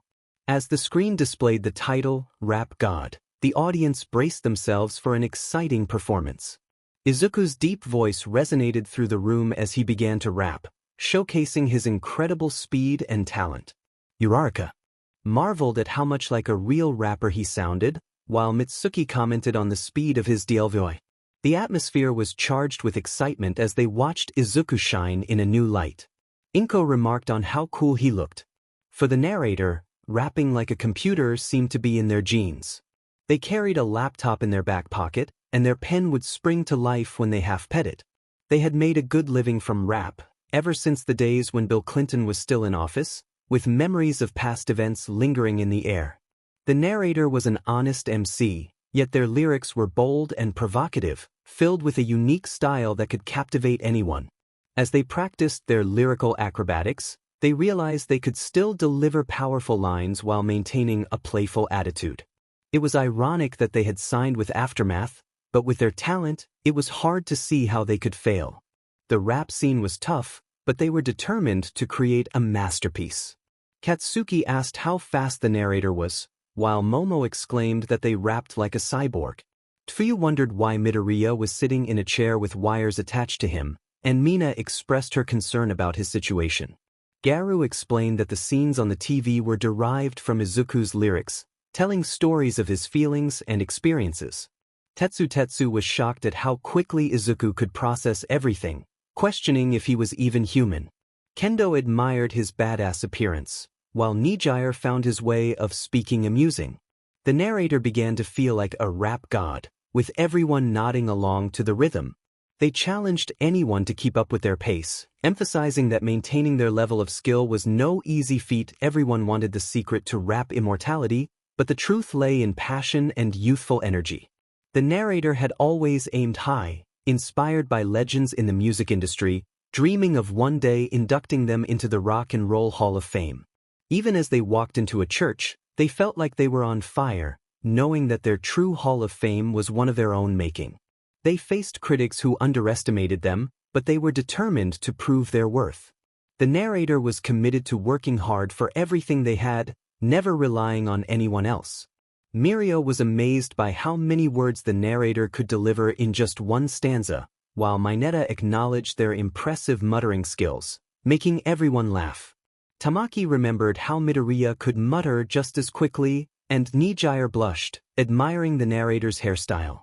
Momo noted that they were a creation meant for first-year students, while Kendo playfully challenged anyone who thought they could win over Izuku's heart. Uraraka suddenly interrupted, declaring her love for Izuku, causing everyone to gasp in surprise. The girls exchanged irritated glances, realizing they had another rival for Izuku's affection. The narrator continued to feel like a rap god, racing around the track with unmatched speed, embodying the spirit of a champion. Ojiro remarked on how fast he raps, comparing it to the speed of racing cars.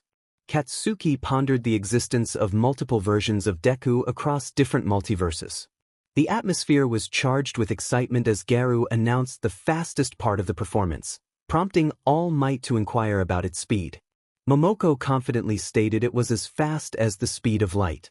As the performance continued, Koda pointed out that the performer had freed himself from his chair, now speaking like a synchronized cyborg. Hatsum noted the impressive transformation, while Setsuna expressed her fear. Midnight observed that he was floating, resembling a possessed child. The energy in the room was electric, and the audience felt as if they were levitating. Death Arms commented on the challenges the performer faced due to his rapid-fire DLVRY, while Present Mike expressed his desire to perform freely without restraint. The audience collectively worried about the implications of Present Mic's intense rapping style. Angel remarked on the motivational power of music, contrasting it with the more mundane sounds of elevator music. The performers skillfully blended genres, creating a unique sound that defied categorization. He acknowledged the struggles of crafting songs and the pressure to prove himself. Despite his self-doubt, he remained determined, pushing himself to achieve greatness. Inko questioned the use of strong language, but Masaru defended the performer, noting it added to his coolness. The performer humorously expressed his chaotic thoughts, likening his internal struggles to a battle between angels and devils. He reflected on societal issues, emphasizing the importance of understanding and compassion. He concluded with a powerful statement about ambition, leaving the audience in awe. As the performance ended, everyone erupted in applause. The girls exchanged glances, realizing Uraraka's long-standing crush on Izuku, though their competitive spirits remained evident. Angel hinted at a forthcoming sad performance, prompting curiosity from Tokoyami. Garu prepared the next scene, which revealed a somber funeral setting.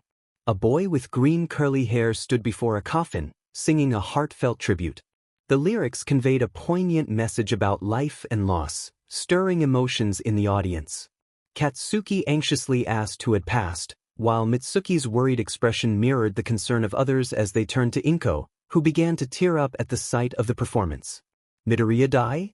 Nijire asked in anger. Garu yelled with tears in his eyes, causing everyone to gasp and fall silent. They wondered why he was crying. Scenes of Izuku fighting villains flashed on the screen, showcasing how he helped his classmates, including Shoto, Ida, All Might, and Katsuki. Mineta asked if they were seeing past events, but no one responded. Shoto recalled how Izuku saved him and allowed him to use his fire, prompting a worried glance from Endeavor. Endeavor thought about his promise to teach his son all the skills he needed to use his quirk and to rebuild their broken relationship, even if Shoto pushed him away. Ida reflected on how Midoriya saved him from a villain who nearly harmed his brother, realizing the importance of friendship. All Might remembered how Midoriya, despite the drawbacks of his quirk, jumped into battle to save him during the USJ incident, affirming his choice of Izuku as his successor. Katsuki, frustrated, thought about how he needed to save Midoriya. Just once, recalling past dangerous situations. Scenes of Izuku enjoying time with friends and classmates at UA flashed by, showing moments from class, the UA festival, the mall, and training camp. Mina thought about how she fell for Midoriya, considering him the coolest person she knew. Kendo wished she had expressed her feelings earlier, while Midnight mused about flirting more if she were still a student. Jiro acknowledged her affection for both Denki and Midoriya, imagining a scenario where she could have both as boyfriends. Uraraka promised to confess her feelings to Izuku soon. Momo expressed disappointment over Izuku giving up his class president position, wishing they could have looked cute together. Nijire lamented that if Izuku were a third-year student, they could have been together.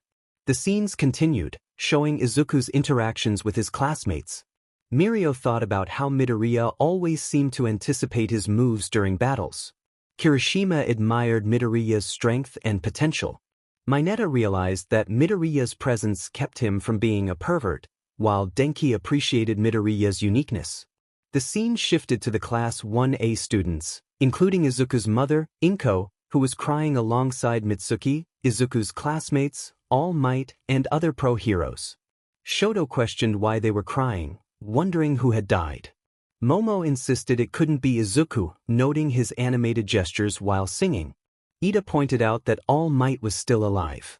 Garu directed their attention to the screen, revealing a figure with green curly hair resembling Izuku, but it was Koda, who now looked at the coffin containing Izuku's lifeless body. Koda, filled with sorrow, expressed how he idolized Izuku, imitating his hairstyle, singing, and demeanor. Tears fell onto the glass of the coffin as Koda mourned the loss of his hero. Izuku's spirit stood beside Koda, comforting him with a gentle tap on the shoulder, even though he couldn't feel it. "I'm happy that you idolized me so much, Koda," Izuku's spirit thought, watching over the boy who admired him deeply. And to everyone present, including his mother, Uraraka, Hida, Todoroki, Katsuki, and All Might, Izuku expressed his gratitude for their presence at his funeral with a pure smile as his soul ascended to the heavens and the screen turned off. The room fell silent, followed by gasps and tears as they witnessed the second multiverse. Inko wept uncontrollably at the sight of her son lying lifeless in the coffin. Izuku's admirers sobbed, mourning the loss of their beloved hero. Shoto, All Might, and Ida also shed tears, while Katsuki's eyes widened in shock as he began to cry. Even with his deep-seated resentment, Katsuki couldn't deny the bond they shared. He thought about how Izuku was still his childhood friend, despite everything. "What a dark multiverse," Tokoyami remarked. "Yes, it's quite somber. Shall we move on to the next multiverse?" Momo suggested, her voice trembling. "Let's see what else awaits us," Garu replied. Suddenly, a red alert blared throughout the room, indicating an event occurring in their world. "What does this alarm mean?" Aizawa demanded. "Something has happened in your world. We're trying to assess the situation," Garu explained. "What?" everyone exclaimed in unison. "No. Don't tell me," Momo cried out. "To be continued. This is troubling, Garu. What should we do?" Momoko asked anxiously. "We need just 10% more to gather details about their world." "I wonder what has happened to Izuku," Angel said as he worked on accessing information from Izuku's universe. "I don't know. This alarm indicates something dangerous has occurred. What could it be?" Garu wondered aloud. The screen displayed the city of Japan, showing destruction, with many citizens lying motionless on the ground and villains wreaking havoc. A massive figure in a suit approached the city, his right arm enormous. "What happened to the city?" Endeavor exclaimed in shock. "Look at those poor citizens. They must have perished in the storm they faced," a lady said, her voice trembling. "Who caused all this chaos? That large man, could it be?" Cementos questioned. "Don't tell me. It's him!" Gran Torino shouted. "How did he get here?" All Might cursed. "Is that All for One?" Midnight asked nervously. "No way," everyone gasped. "Where's my son?" Inko cried out in worry. The imposing figure, identified as All for One, advanced and fixed his gaze on Izuku, whose armor was torn and bloodied from his injuries. "What admirable bravery you display, young man. Now, tell me, where are All Might and the other heroes?" All for One inquired. Izuku resolved not to reveal their location, determined to use every ounce of his remaining strength to resist the villain's power. He replied, "I don't know. Maybe they went on a classified mission." Young Midoriya. Lying to him isn't an option. "You need to escape now," All Might urged. "Don't confront him, Izuku," Nijire cried. "Where are the other pro-heroes?" 13 asked. Rock Lock, Ryukyu, Hawks, and the other heroes have been imprisoned by All for One in Tartarus. They switched places, and All for One has placed a barrier around the prison, preventing the heroes from escaping, Angel explained. "What? They swapped places?" everyone exclaimed. "Are the other Hero Corps schools safe?" Nizu inquired. "Actually, they are the only ones currently fighting the villains alongside Izuku. Unfortunately, some students have already fallen." "I hope you won't be angry with us," Garu said. "Angry for what?" Fuyumi asked. "When Izuku came here and when he left, 10 months have passed in your world. This means that while you watched the show for just 30 minutes, 10 months have gone by in your world," Garu clarified. "You mean after we celebrated Izuku's birthday, he returned to our world, and 10 months passed while we were unaware?" Inko asked, stunned. "Yes.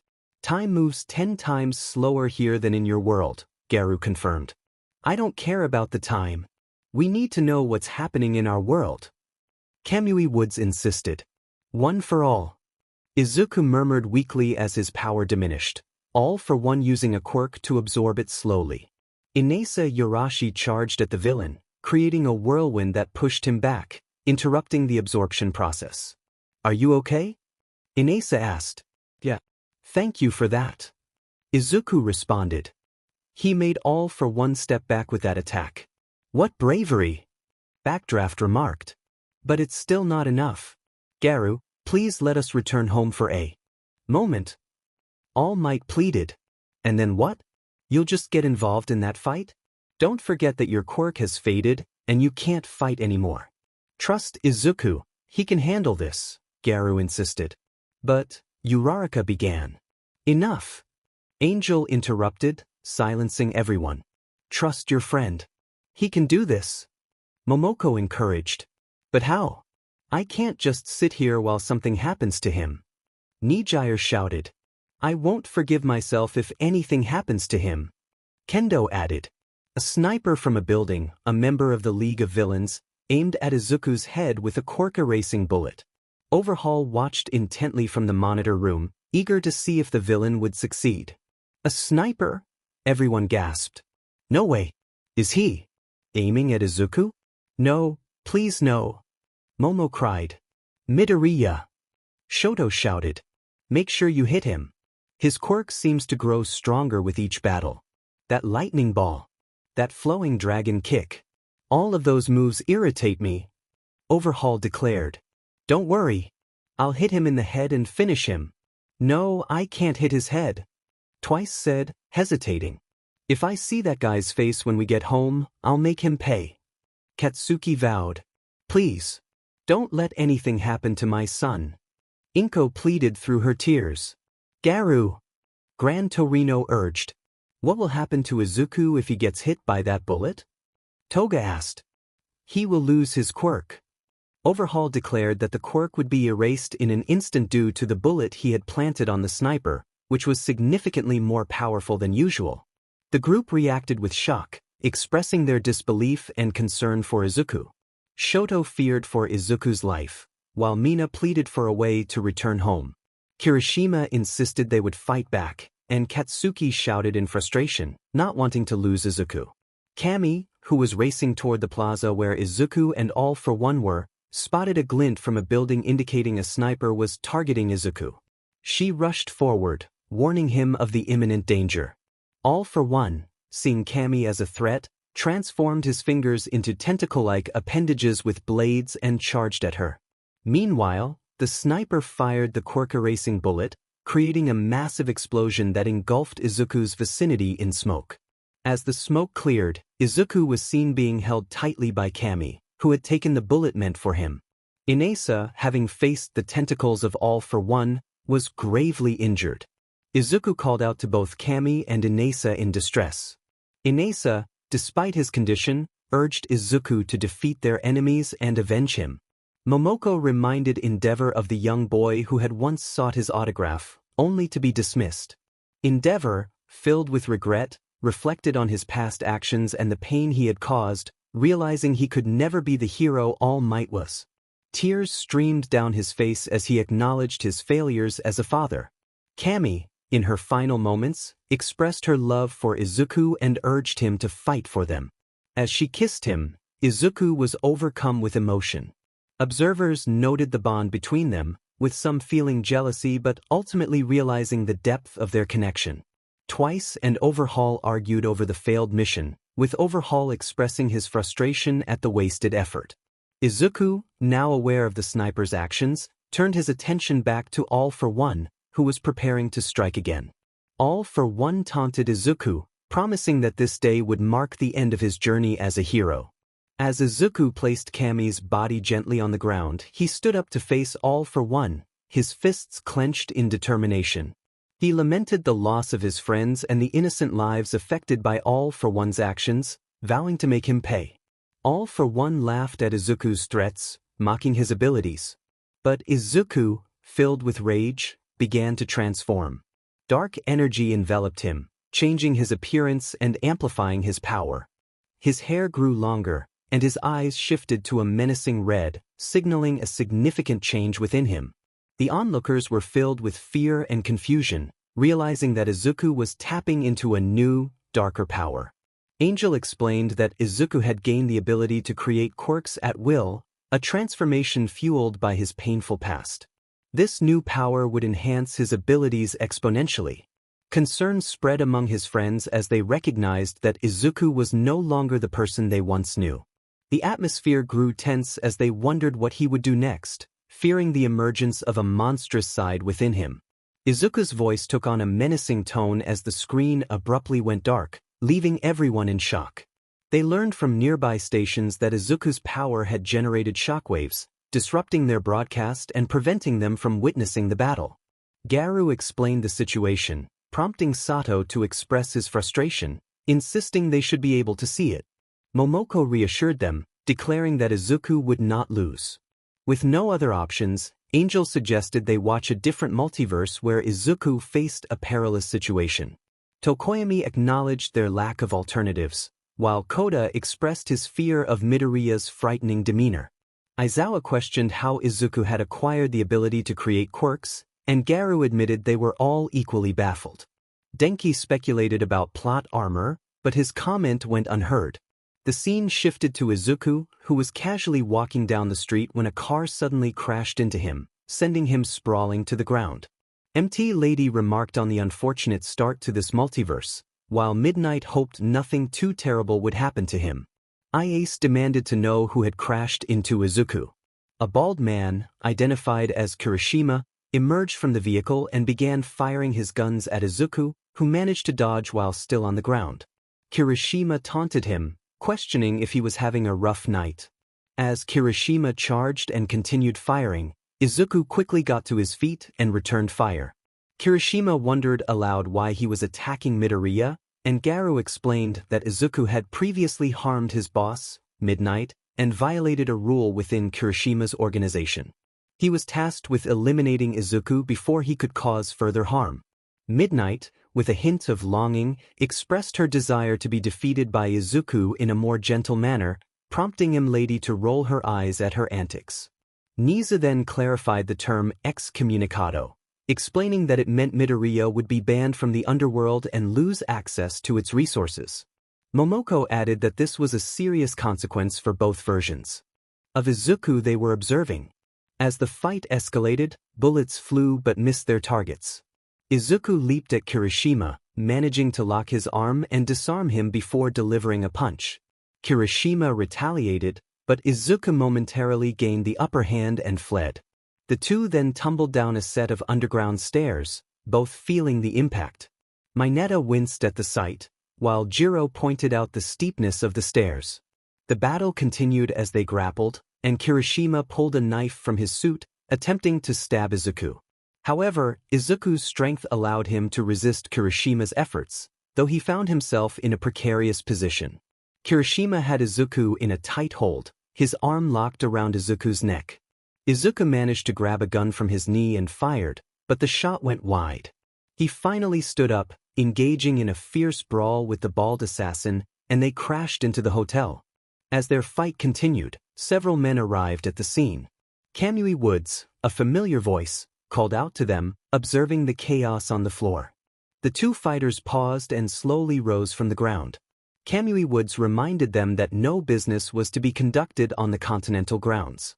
Death Arms commented on Kamui's commanding presence, while Kamui acknowledged his impressive beard. Garu noted that this multiverse would reveal Izuku's journey before he became a target. Ojiro expressed surprise at the implications, and Momoko assured him that the reasons would soon become clear. The scene shifted to All Might, who was in a heated discussion with Endeavor about Deku's situation.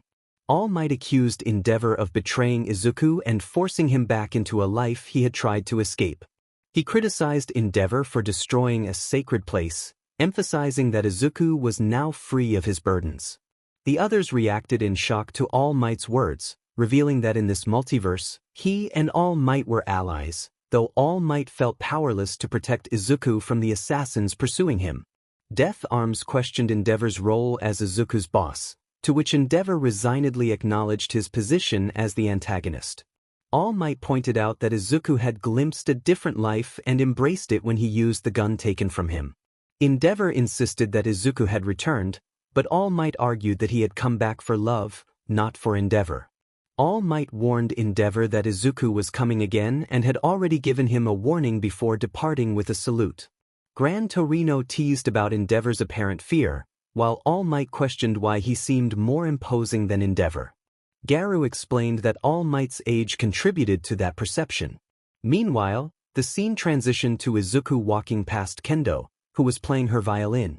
In a surprising twist, her violin transformed into a gun with a silencer, and she fired at Izuku, causing him to fall. Another scene depicted Izuku being attacked by a massive sumo wrestler named Sato, who struck him hard in the shoulder, nearly knocking him down. Izuku retaliated with a flurry of punches and kicks, but Sato, taken aback, charged at him, shattering the glass behind them. Hagakure commented on Sato's appearance, while Sato himself noted that the long-haired version wasn't bad either. Setsuna teased about Kendo's sneaky tactics, prompting Kendo to express her distress at the thought of harming Izuku. Monoma reminded her that this was a different multiverse, while Kendo lamented her own appearance in this alternate reality. Kendo expressed her frustration loudly. Izuku moved cautiously, launching a series of punches and kicks at her. In response, Kendo aimed a gun at Izuku's stomach and fired, but he swiftly grabbed her arm, breaking it and then striking her head with his knee before slamming her to the ground.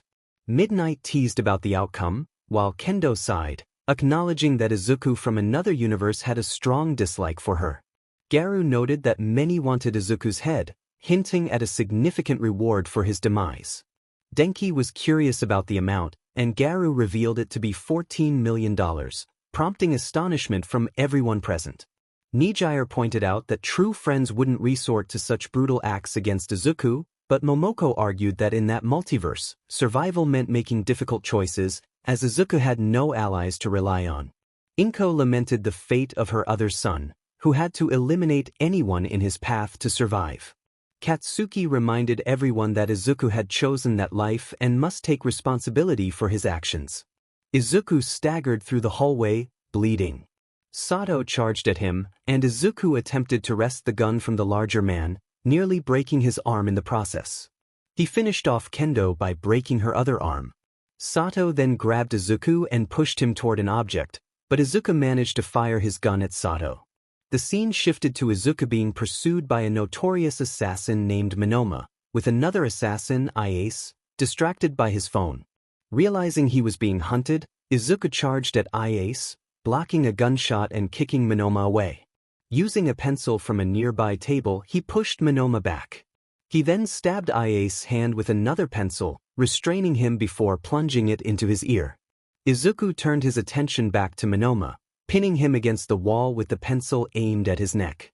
The scene returned to Kendo, who was finished off by Izuku, who then shot Sato in the neck and head, causing the giant to collapse. He dragged Monoma's body, leaving bloodstains on the pencil. Everyone watched in shock as Izuku, now dubbed Deku, displayed his lethal skills. They couldn't help but wonder how the real Izuku would fare against All for One with his newly acquired quirk. Uraraka expressed her disgust, while Momoko noted that Mirio and Ragdoll had shielded the children from the gruesome sight. Ragdoll confirmed their awareness of the situation, and Mirio hoped that Midoriya wouldn't be as deadly as the figure they were observing. The scene shifted to a train where Izuku spotted Kirishima, who glared back at him. They waited for the passengers to disembark before preparing for their duel. Once the train was clear, they approached each other, pulling knives from their pockets. Izuku struck first, but Kirishima blocked the attack, causing Izuku to accidentally stab his own knee. Mina inquired about Kirishima's anger, to which he responded, lamenting his baldness and the fact that he was now fighting his friend.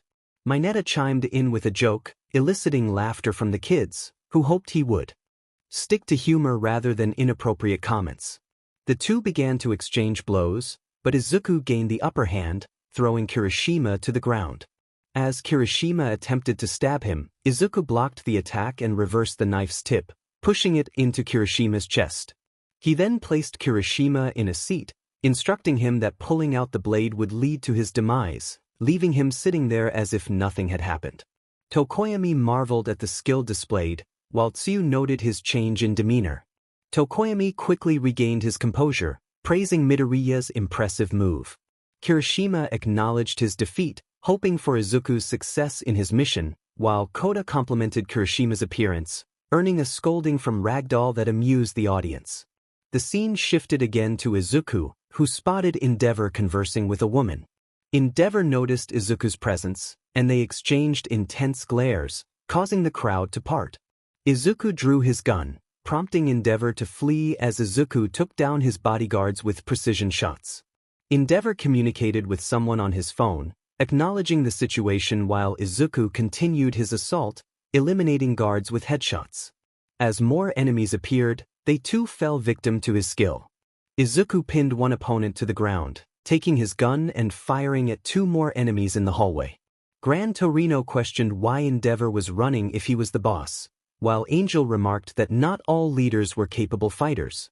As Endeavor's armed guards approached, Izuku pressed on, dispatching them with ease. Endeavor retreated into a room filled with mirrors, and Izuku rolled on the ground, continuing his rampage and collecting ammunition from his fallen foes.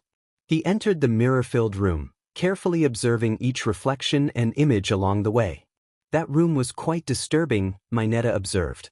Aoyama added that it made Izuku realize how unrefined he appeared. All Might noted that it was a clever strategy by Endeavor to distract Izuku and slow his pursuit. Izuku caught sight of a soldier in the mirror, and the same was true for his opponent. The guard fired at the mirror, but Izuku shot the wall beside him, effectively neutralizing the threat. He moved to the other side of the room, encountering another guard. Izuku charged, shattering the mirrors in the process. The guard threw punches, but Deku fought back fiercely, ultimately pinning his opponent to the ground. Endeavor met with his assistant, Uraraka, who was known for her stealth and skill. He instructed her to take a specific route. Uraraka, puzzled, questioned her presence there, realizing she had been assigned to eliminate Izuku. Garu acknowledged her as a formidable opponent despite her hearing impairment. Uraraka wondered about the alternate universe where she could love Deku instead of being tasked to kill him. Just then, another guard arrived, firing a shotgun at Deku but missing entirely. Izuku retaliated, finishing off the guard he had pinned. Uraraka, now in Izuku's line of sight, narrowly avoided a bullet. She urged Endeavor to leave, stating she would handle things. As Deku attempted to exit the room, Uraraka emerged from the shadows, attacking him with a blade she had drawn from her back. She aimed a low kick, but he dodged it. Izuku retaliated with a series of punches, throwing her against the wall and then to the floor. When Uraraka swung her blade again, Izuku managed to redirect it, causing her to stab herself. She gasped, blood trickling from her nose, and watched as Izuku removed the ammunition from her pockets before turning to leave. He glanced back one last time, seeing her gesture farewell. He left, and Mina remarked on how intimidating he looked in battle. Garu explained that Izuku fought for his life, knowing he had to outsmart the assassins. Inko expressed her hope that Izuku could control his emotions in their world, while Momoko mentioned they would find out once their signals were restored. The scene shifted to Izuku arriving at a hotel, where the manager, Ida, greeted him. Izuku stated he was there to see Endeavor D'Antonio. Ida informed him that Endeavor was waiting in the lounge. As Izuku walked toward the lounge, Ida watched him suspiciously. Inside, Endeavor relaxed with a glass of wine, noticing Izuku's approach. All Might observed the situation, wondering if Endeavor would fight. Endeavor, however, expressed doubt about his counterpart's abilities. He commented on the nature of the man Izuku had become, suggesting that he was more than capable of handling threats. As Endeavor enjoyed his meal, he made a remark about the difference in flavors. All Might tried to warn Izuku, urging him to walk away. But before anyone could react, Izuku fired his gun at Endeavor.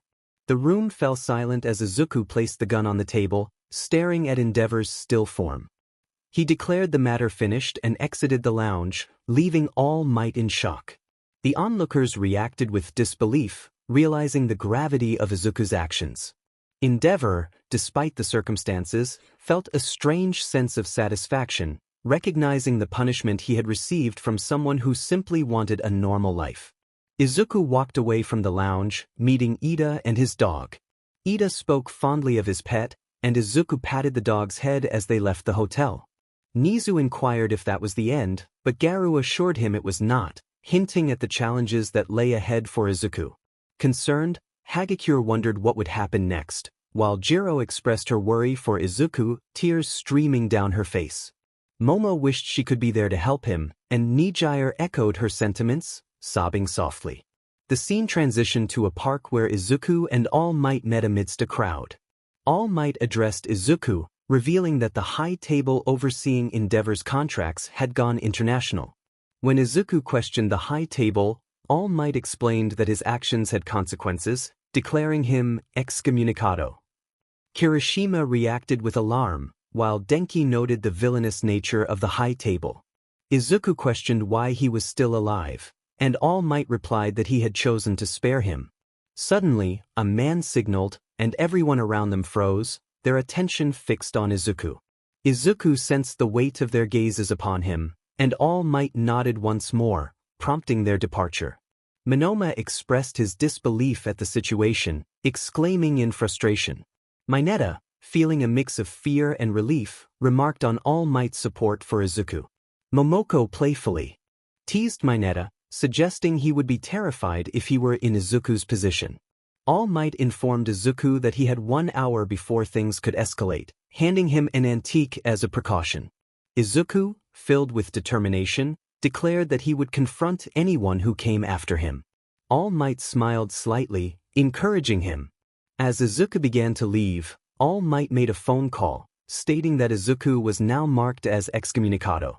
The scene shifted to a national communication center, where a woman processed Izuku's status, confirming it would be distributed worldwide within an hour. Koda, the caretaker of the doves, released them into the sky. Izuku's friend Denki and Kamui Woods received the urgent message about his status. As Izuku felt the stares of those around him, he quickened his pace, aware that a new chapter in his life was about to unfold. Meanwhile, Shoto inquired about the current state of their world, while Garou suggested they check the broadcast. Everyone awaited the results, eager to see how Izuku was faring against All for One in a different form. As they waited, the gods had already established contact with the broadcast, keeping the audience in suspense about Izuku's battle. Garou, observing the intense scene, expressed his shock at Izuku's incredible speed and reflexes. Momoko speculated about a potential new power, while Garou decided to inform the others about Izuku's situation, clapping his hands to gather attention. He announced that they had connected to the events unfolding in Izuku's world. The audience felt a mix of relief and concern as they questioned Izuku's well-being. Garou reassured them that Izuku was still fighting All for One but had adopted a different fighting style. He warned that while Izuku might appear transformed, his essence remained unchanged. As Izuku's body became enveloped in red and black lightning, shadowy energy surrounded him. The previous users of One for All appeared to intervene, urging him to resist the temptation of his new abilities. All Might and Gran Torino gasped at the sight of the former users, recognizing them as crucial figures from Izuku's past. The first user cautioned Izuku against succumbing to the dark power, emphasizing that vengeance would not justify the means. The third user echoed this sentiment, reminding him of the importance of his heroic journey. Nana Shimura, the seventh user, encouraged Izuku to remember his true self and the lives depending on him. Gradually, Izuku began to calm, the negative energy dissipating.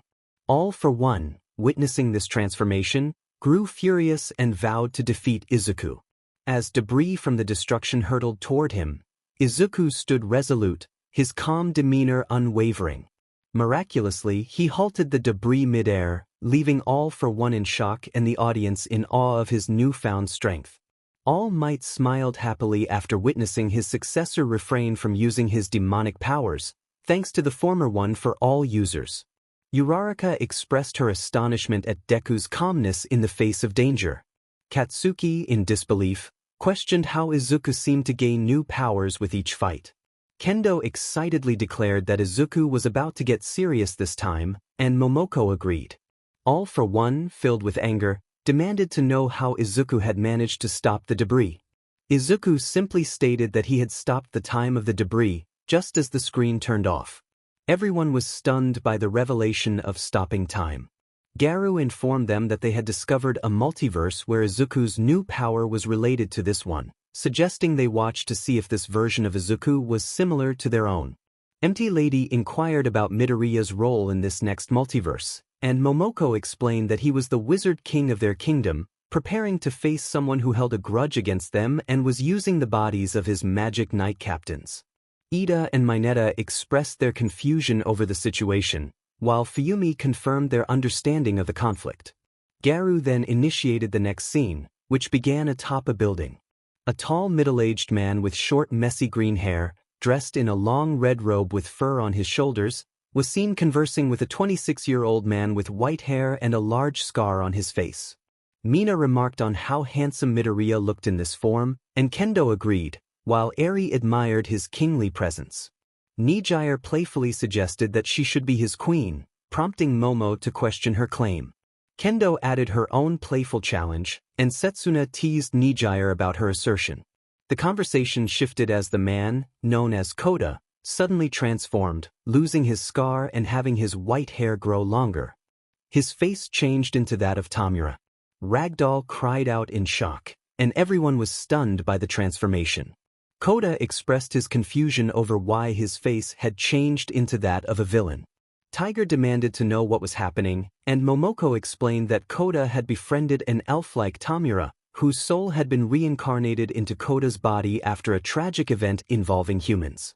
Kamui Woods questioned why humans would harm Tamura's fellow elves, and Garu clarified that a demon had orchestrated the events, framing humans for the destruction of Tamura's species. This demon aimed to collect magical stones to reincarnate Tamura's fellow elves into human bodies that matched their personalities. Uraraka noted the similarity to the demon Deku was about to transform into. Garu explained that Tamura was acting as the leader of a group called the Eye of the Midnight Sun, ensuring his followers' loyalty. Death Arms inquired about the true leader of this group, and Angel revealed that it was Endeavor, who was closely connected to the first Wizard King, All Might. Endeavor was taken aback by this revelation, and All Might expressed his surprise at being the first Wizard King. Ectoplasm asked where All Might was during these events, and Momoko explained that he had turned to stone, waiting for the right moment for his servant to revive him. Garu revealed that the seventh one for All user, Nana Shimura, was the key to All Might's return. Inko questioned why they would turn against each other if a demon was behind it all, and Momoko clarified that Tamura's anger towards humans was pure and powerful, as he was unaware of the demon's influence. Tamura, having taken over Koda's body, introduced himself as the leader of the Eye of the Midnight Sun, addressing Izuku as the Wizard King. Izuku recognized the complexity of the situation, noting that Tamura was both himself and not himself. Tamura, wielding light magic, prepared to unleash his powers, stating that as the Wizard King, Izuku would bear the responsibility for the sins committed by the humans of the Clover Kingdom. He launched light swords of conviction at Izuku at incredible speed, prompting Kirishima to exclaim about the strength of Tamura's magic. Katsuki angrily demanded to know what his magic was in this multiverse, and Momoko hesitated before Angel revealed that Katsuki also wielded light magic, albeit a weaker version. Garu added that Katsuki's magic was more suited for entertainment than combat, infuriating him further. Izuku, however, demonstrated his own power by stopping Tamura's light swords in an instant, much to everyone's amazement. Sato and Ida cheered for Midoriya, while Ojiro noted that Izuku's power was related to time. Garu explained that Izuku had not gone all out against Tamura, hinting at the deeper complexities of their battle. Hagakure expressed her confusion, wondering why they were facing such a powerful opponent. Aizawa speculated that it might be because he was too overpowered, but no one responded. Izuku explained that while light magic was the fastest among all magic attributes, it wasn't unstoppable. As he used his spheres to erase the barrage of light swords Tamura created, he remained focused on the battle. Tamura, with a confident smile, questioned how long Izuku could maintain his defense. He continued to unleash a flurry of light swords, but Izuku's spheres caught them all. Izuku reflected on Tamura's magic, which controlled the flow of time, allowing him to slow it down, speed it up, or even destroy it. He realized that the only force that could oppose time was light, and he prepared to unleash his own powerful attack. With a swift motion, Tamura created a massive whip made of light and aimed it at Izuku. Izuku dodged gracefully, using his magic to evade the attack. As Tamura fired more light swords alongside the whip, Izuku launched a time sphere at him, but Tamura dodged with incredible speed. Death Arms commented on the astonishing speed of both fighters, while Endeavor noted Izuku's overwhelming dodging ability. Shoto admitted that he felt he couldn't defeat Midoriya. Snipe expressed his amazement at Izuku's new power, realizing that it was connected to the multiverse. Katsuki questioned if Izuku's abilities meant he could perform everything Tamura could do. Momoko confirmed that Izuku had finally acquired the time ability with the help of the One for All users. The group felt a mix of shock and admiration for Izuku's growth, with some rivals beginning to accept their defeat.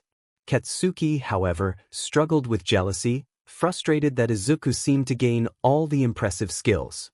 Gran Torino remarked on Izuku's potential as a formidable hero, while All Might expressed his pride in his successor.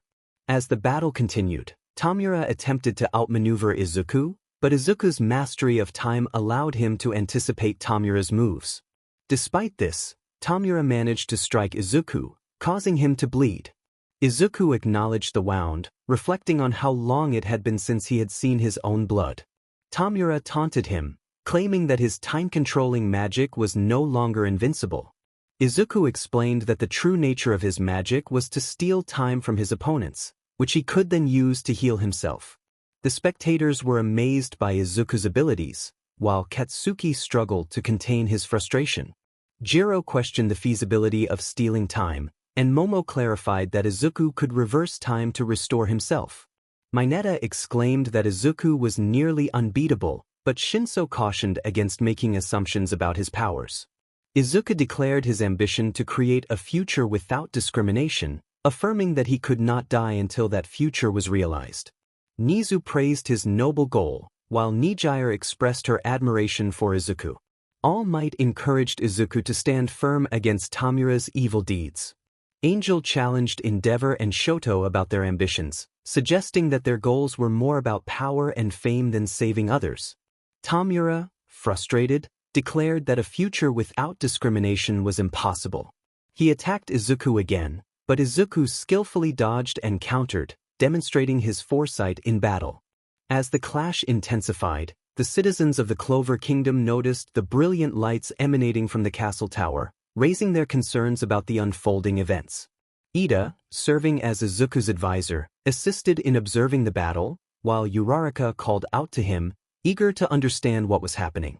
Garu noted that Izuku was often burdened with paperwork and reprimanded when he failed to fulfill his duties as the Wizard King. Death Arms sighed, acknowledging that Midoriya seemed to be the type to slack off. Mineta chimed in, expressing that being overly powerful could lead to complacency, but he admired Izuku's coolness. Ida pondered the situation as he sensed Izuku was engaged in a battle with someone who wielded light magic and could match his speed. He speculated if it could be Tamura, the leader of the Eye of the Midnight Sun, who had somehow infiltrated the castle while the royal knights were supposed to be eliminating threats. Ida was troubled by the unknowns surrounding the situation, especially since his communication magic with Izuku had been disrupted. Momo observed that no matter how quickly Izuku accelerated time, Tamura was still able to keep pace, showcasing a power that defied the laws of physics. Jiro remarked on the intriguing dynamic between time and light, while Siro questioned why Midoriya wasn't using his full offensive capabilities, suggesting he seemed focused on capturing Tamura instead. Ragdoll pointed out that Izuku was likely concerned for Koda's safety, as they shared a close friendship. Tfuyu reluctantly mentioned that Koda's presence had allowed Tamura to breach the castle's defenses, prompting Koda to express disbelief at the accusation.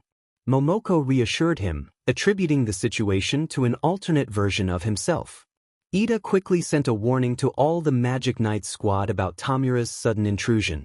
Mineta, hearing the message, noted the concern among his fellow members of the Crimson Lion Kings. They discussed Captain Ryukyu's ongoing attack on the enemy base, and Ryukyu found herself surprised to be referred to as a captain, given her relationship with Mineta. Mineta rallied his comrades, reminding them of the importance of remaining calm and prepared for a potential attack. The members of the Crimson Lion Kings echoed their agreement, emphasizing their pride in their team. Setsuna mused that if this was the Mineta they knew, they might have found him likable. Hagakure inquired about Mineta's brother, and Garu explained that in this multiverse, his brother Mirio had suffered a grave injury at Tamura's hands. Mirio expressed excitement at discovering his connection to Mineta and asked about his own magical abilities, learning that he could manipulate and create flames. Meanwhile, Tokoyami, a muscular man with a human head, quickly took flight on his broom, hoping to uncover the truth behind the invasion. As Tokoyami flew, some girls in the room admired his new appearance, while teachers and heroes like Midnight and Empty Lady were captivated by his multiverse counterpart. Kirishima remarked on Tokoyami's manly look, and Tokoyami questioned where he was being sent. Garu explained that he was to join Izuku and Koda, as they were close friends.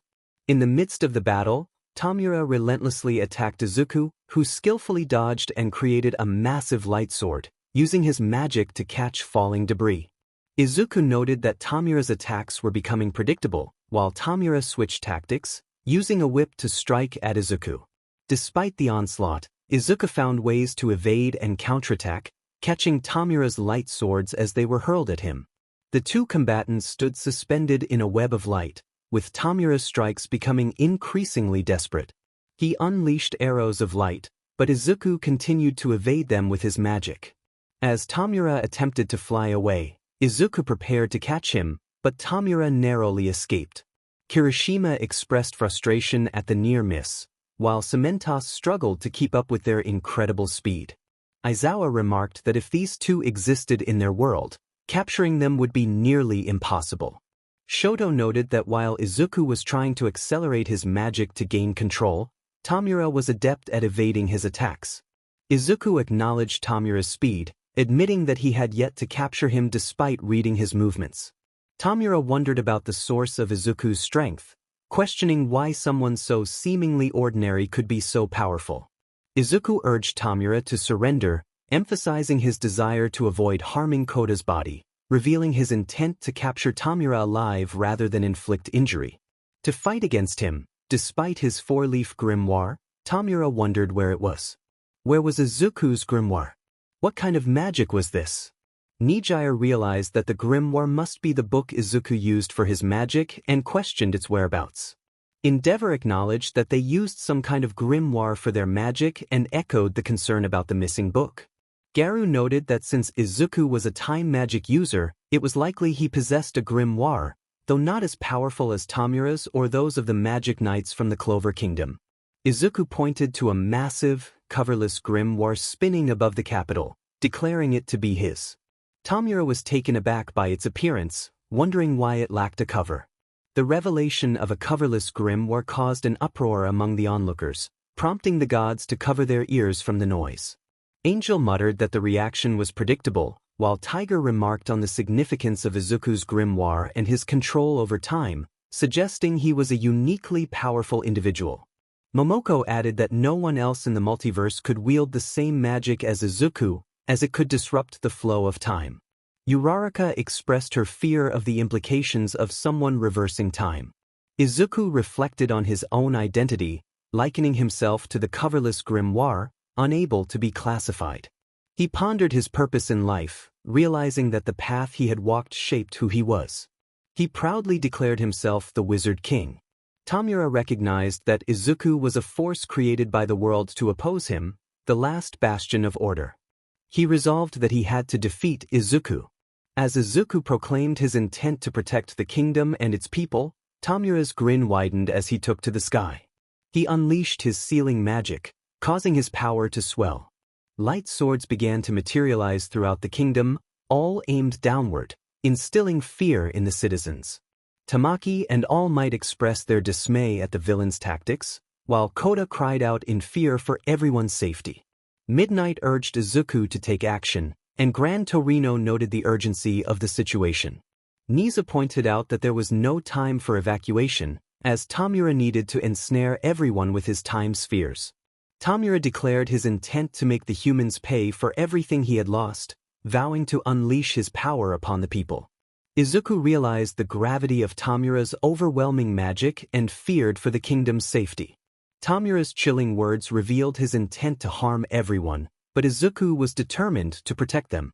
He summoned a massive time clock from his grimoire, ready to counter Tamura's attack. With a powerful spell, Izuku activated Time Reversal Magic, Chrono Anastasis, causing the long hand of time to stop Tamura's magic. The citizens were bewildered as the swords hovered ominously above them, but soon they began to disappear, leaving the kingdom safe from harm. Uraraka and the others cheered for Izuku's success, though Garu and the others looked on with concern. Ida checked on Garu, who assured him they were fine, but Momoko's distress was evident. Kaminari questioned why they weren't celebrating Izuku's victory, while Shoto inquired about the situation. Tamura acknowledged Izuku's impressive spell but revealed that he had exhausted all his time and magic. He noted that Izuku could not evade his attack because he was the Wizard King. Tokoyami arrived just in time to witness Tamura stab Izuku with a light sword, causing blood to flow. Tamura declared Izuku's status as the Wizard King to be his only weakness. As Izuku fell to the ground, Tamura seized the last of his magic stones. Inko cried out in disbelief, while the others expressed their shock and despair, questioning if Izuku could still use his magic to revive himself. However, doubts lingered about the possibility of his return, given Tamura's revelation of his depleted power. "He isn't immortal," Kirishima remarked. "Ah, what a sad day for their kingdom," Shinso added. Tokoyami grabbed his sword and slowly drew it from the sheath. He expressed his frustration as black mist swirled around his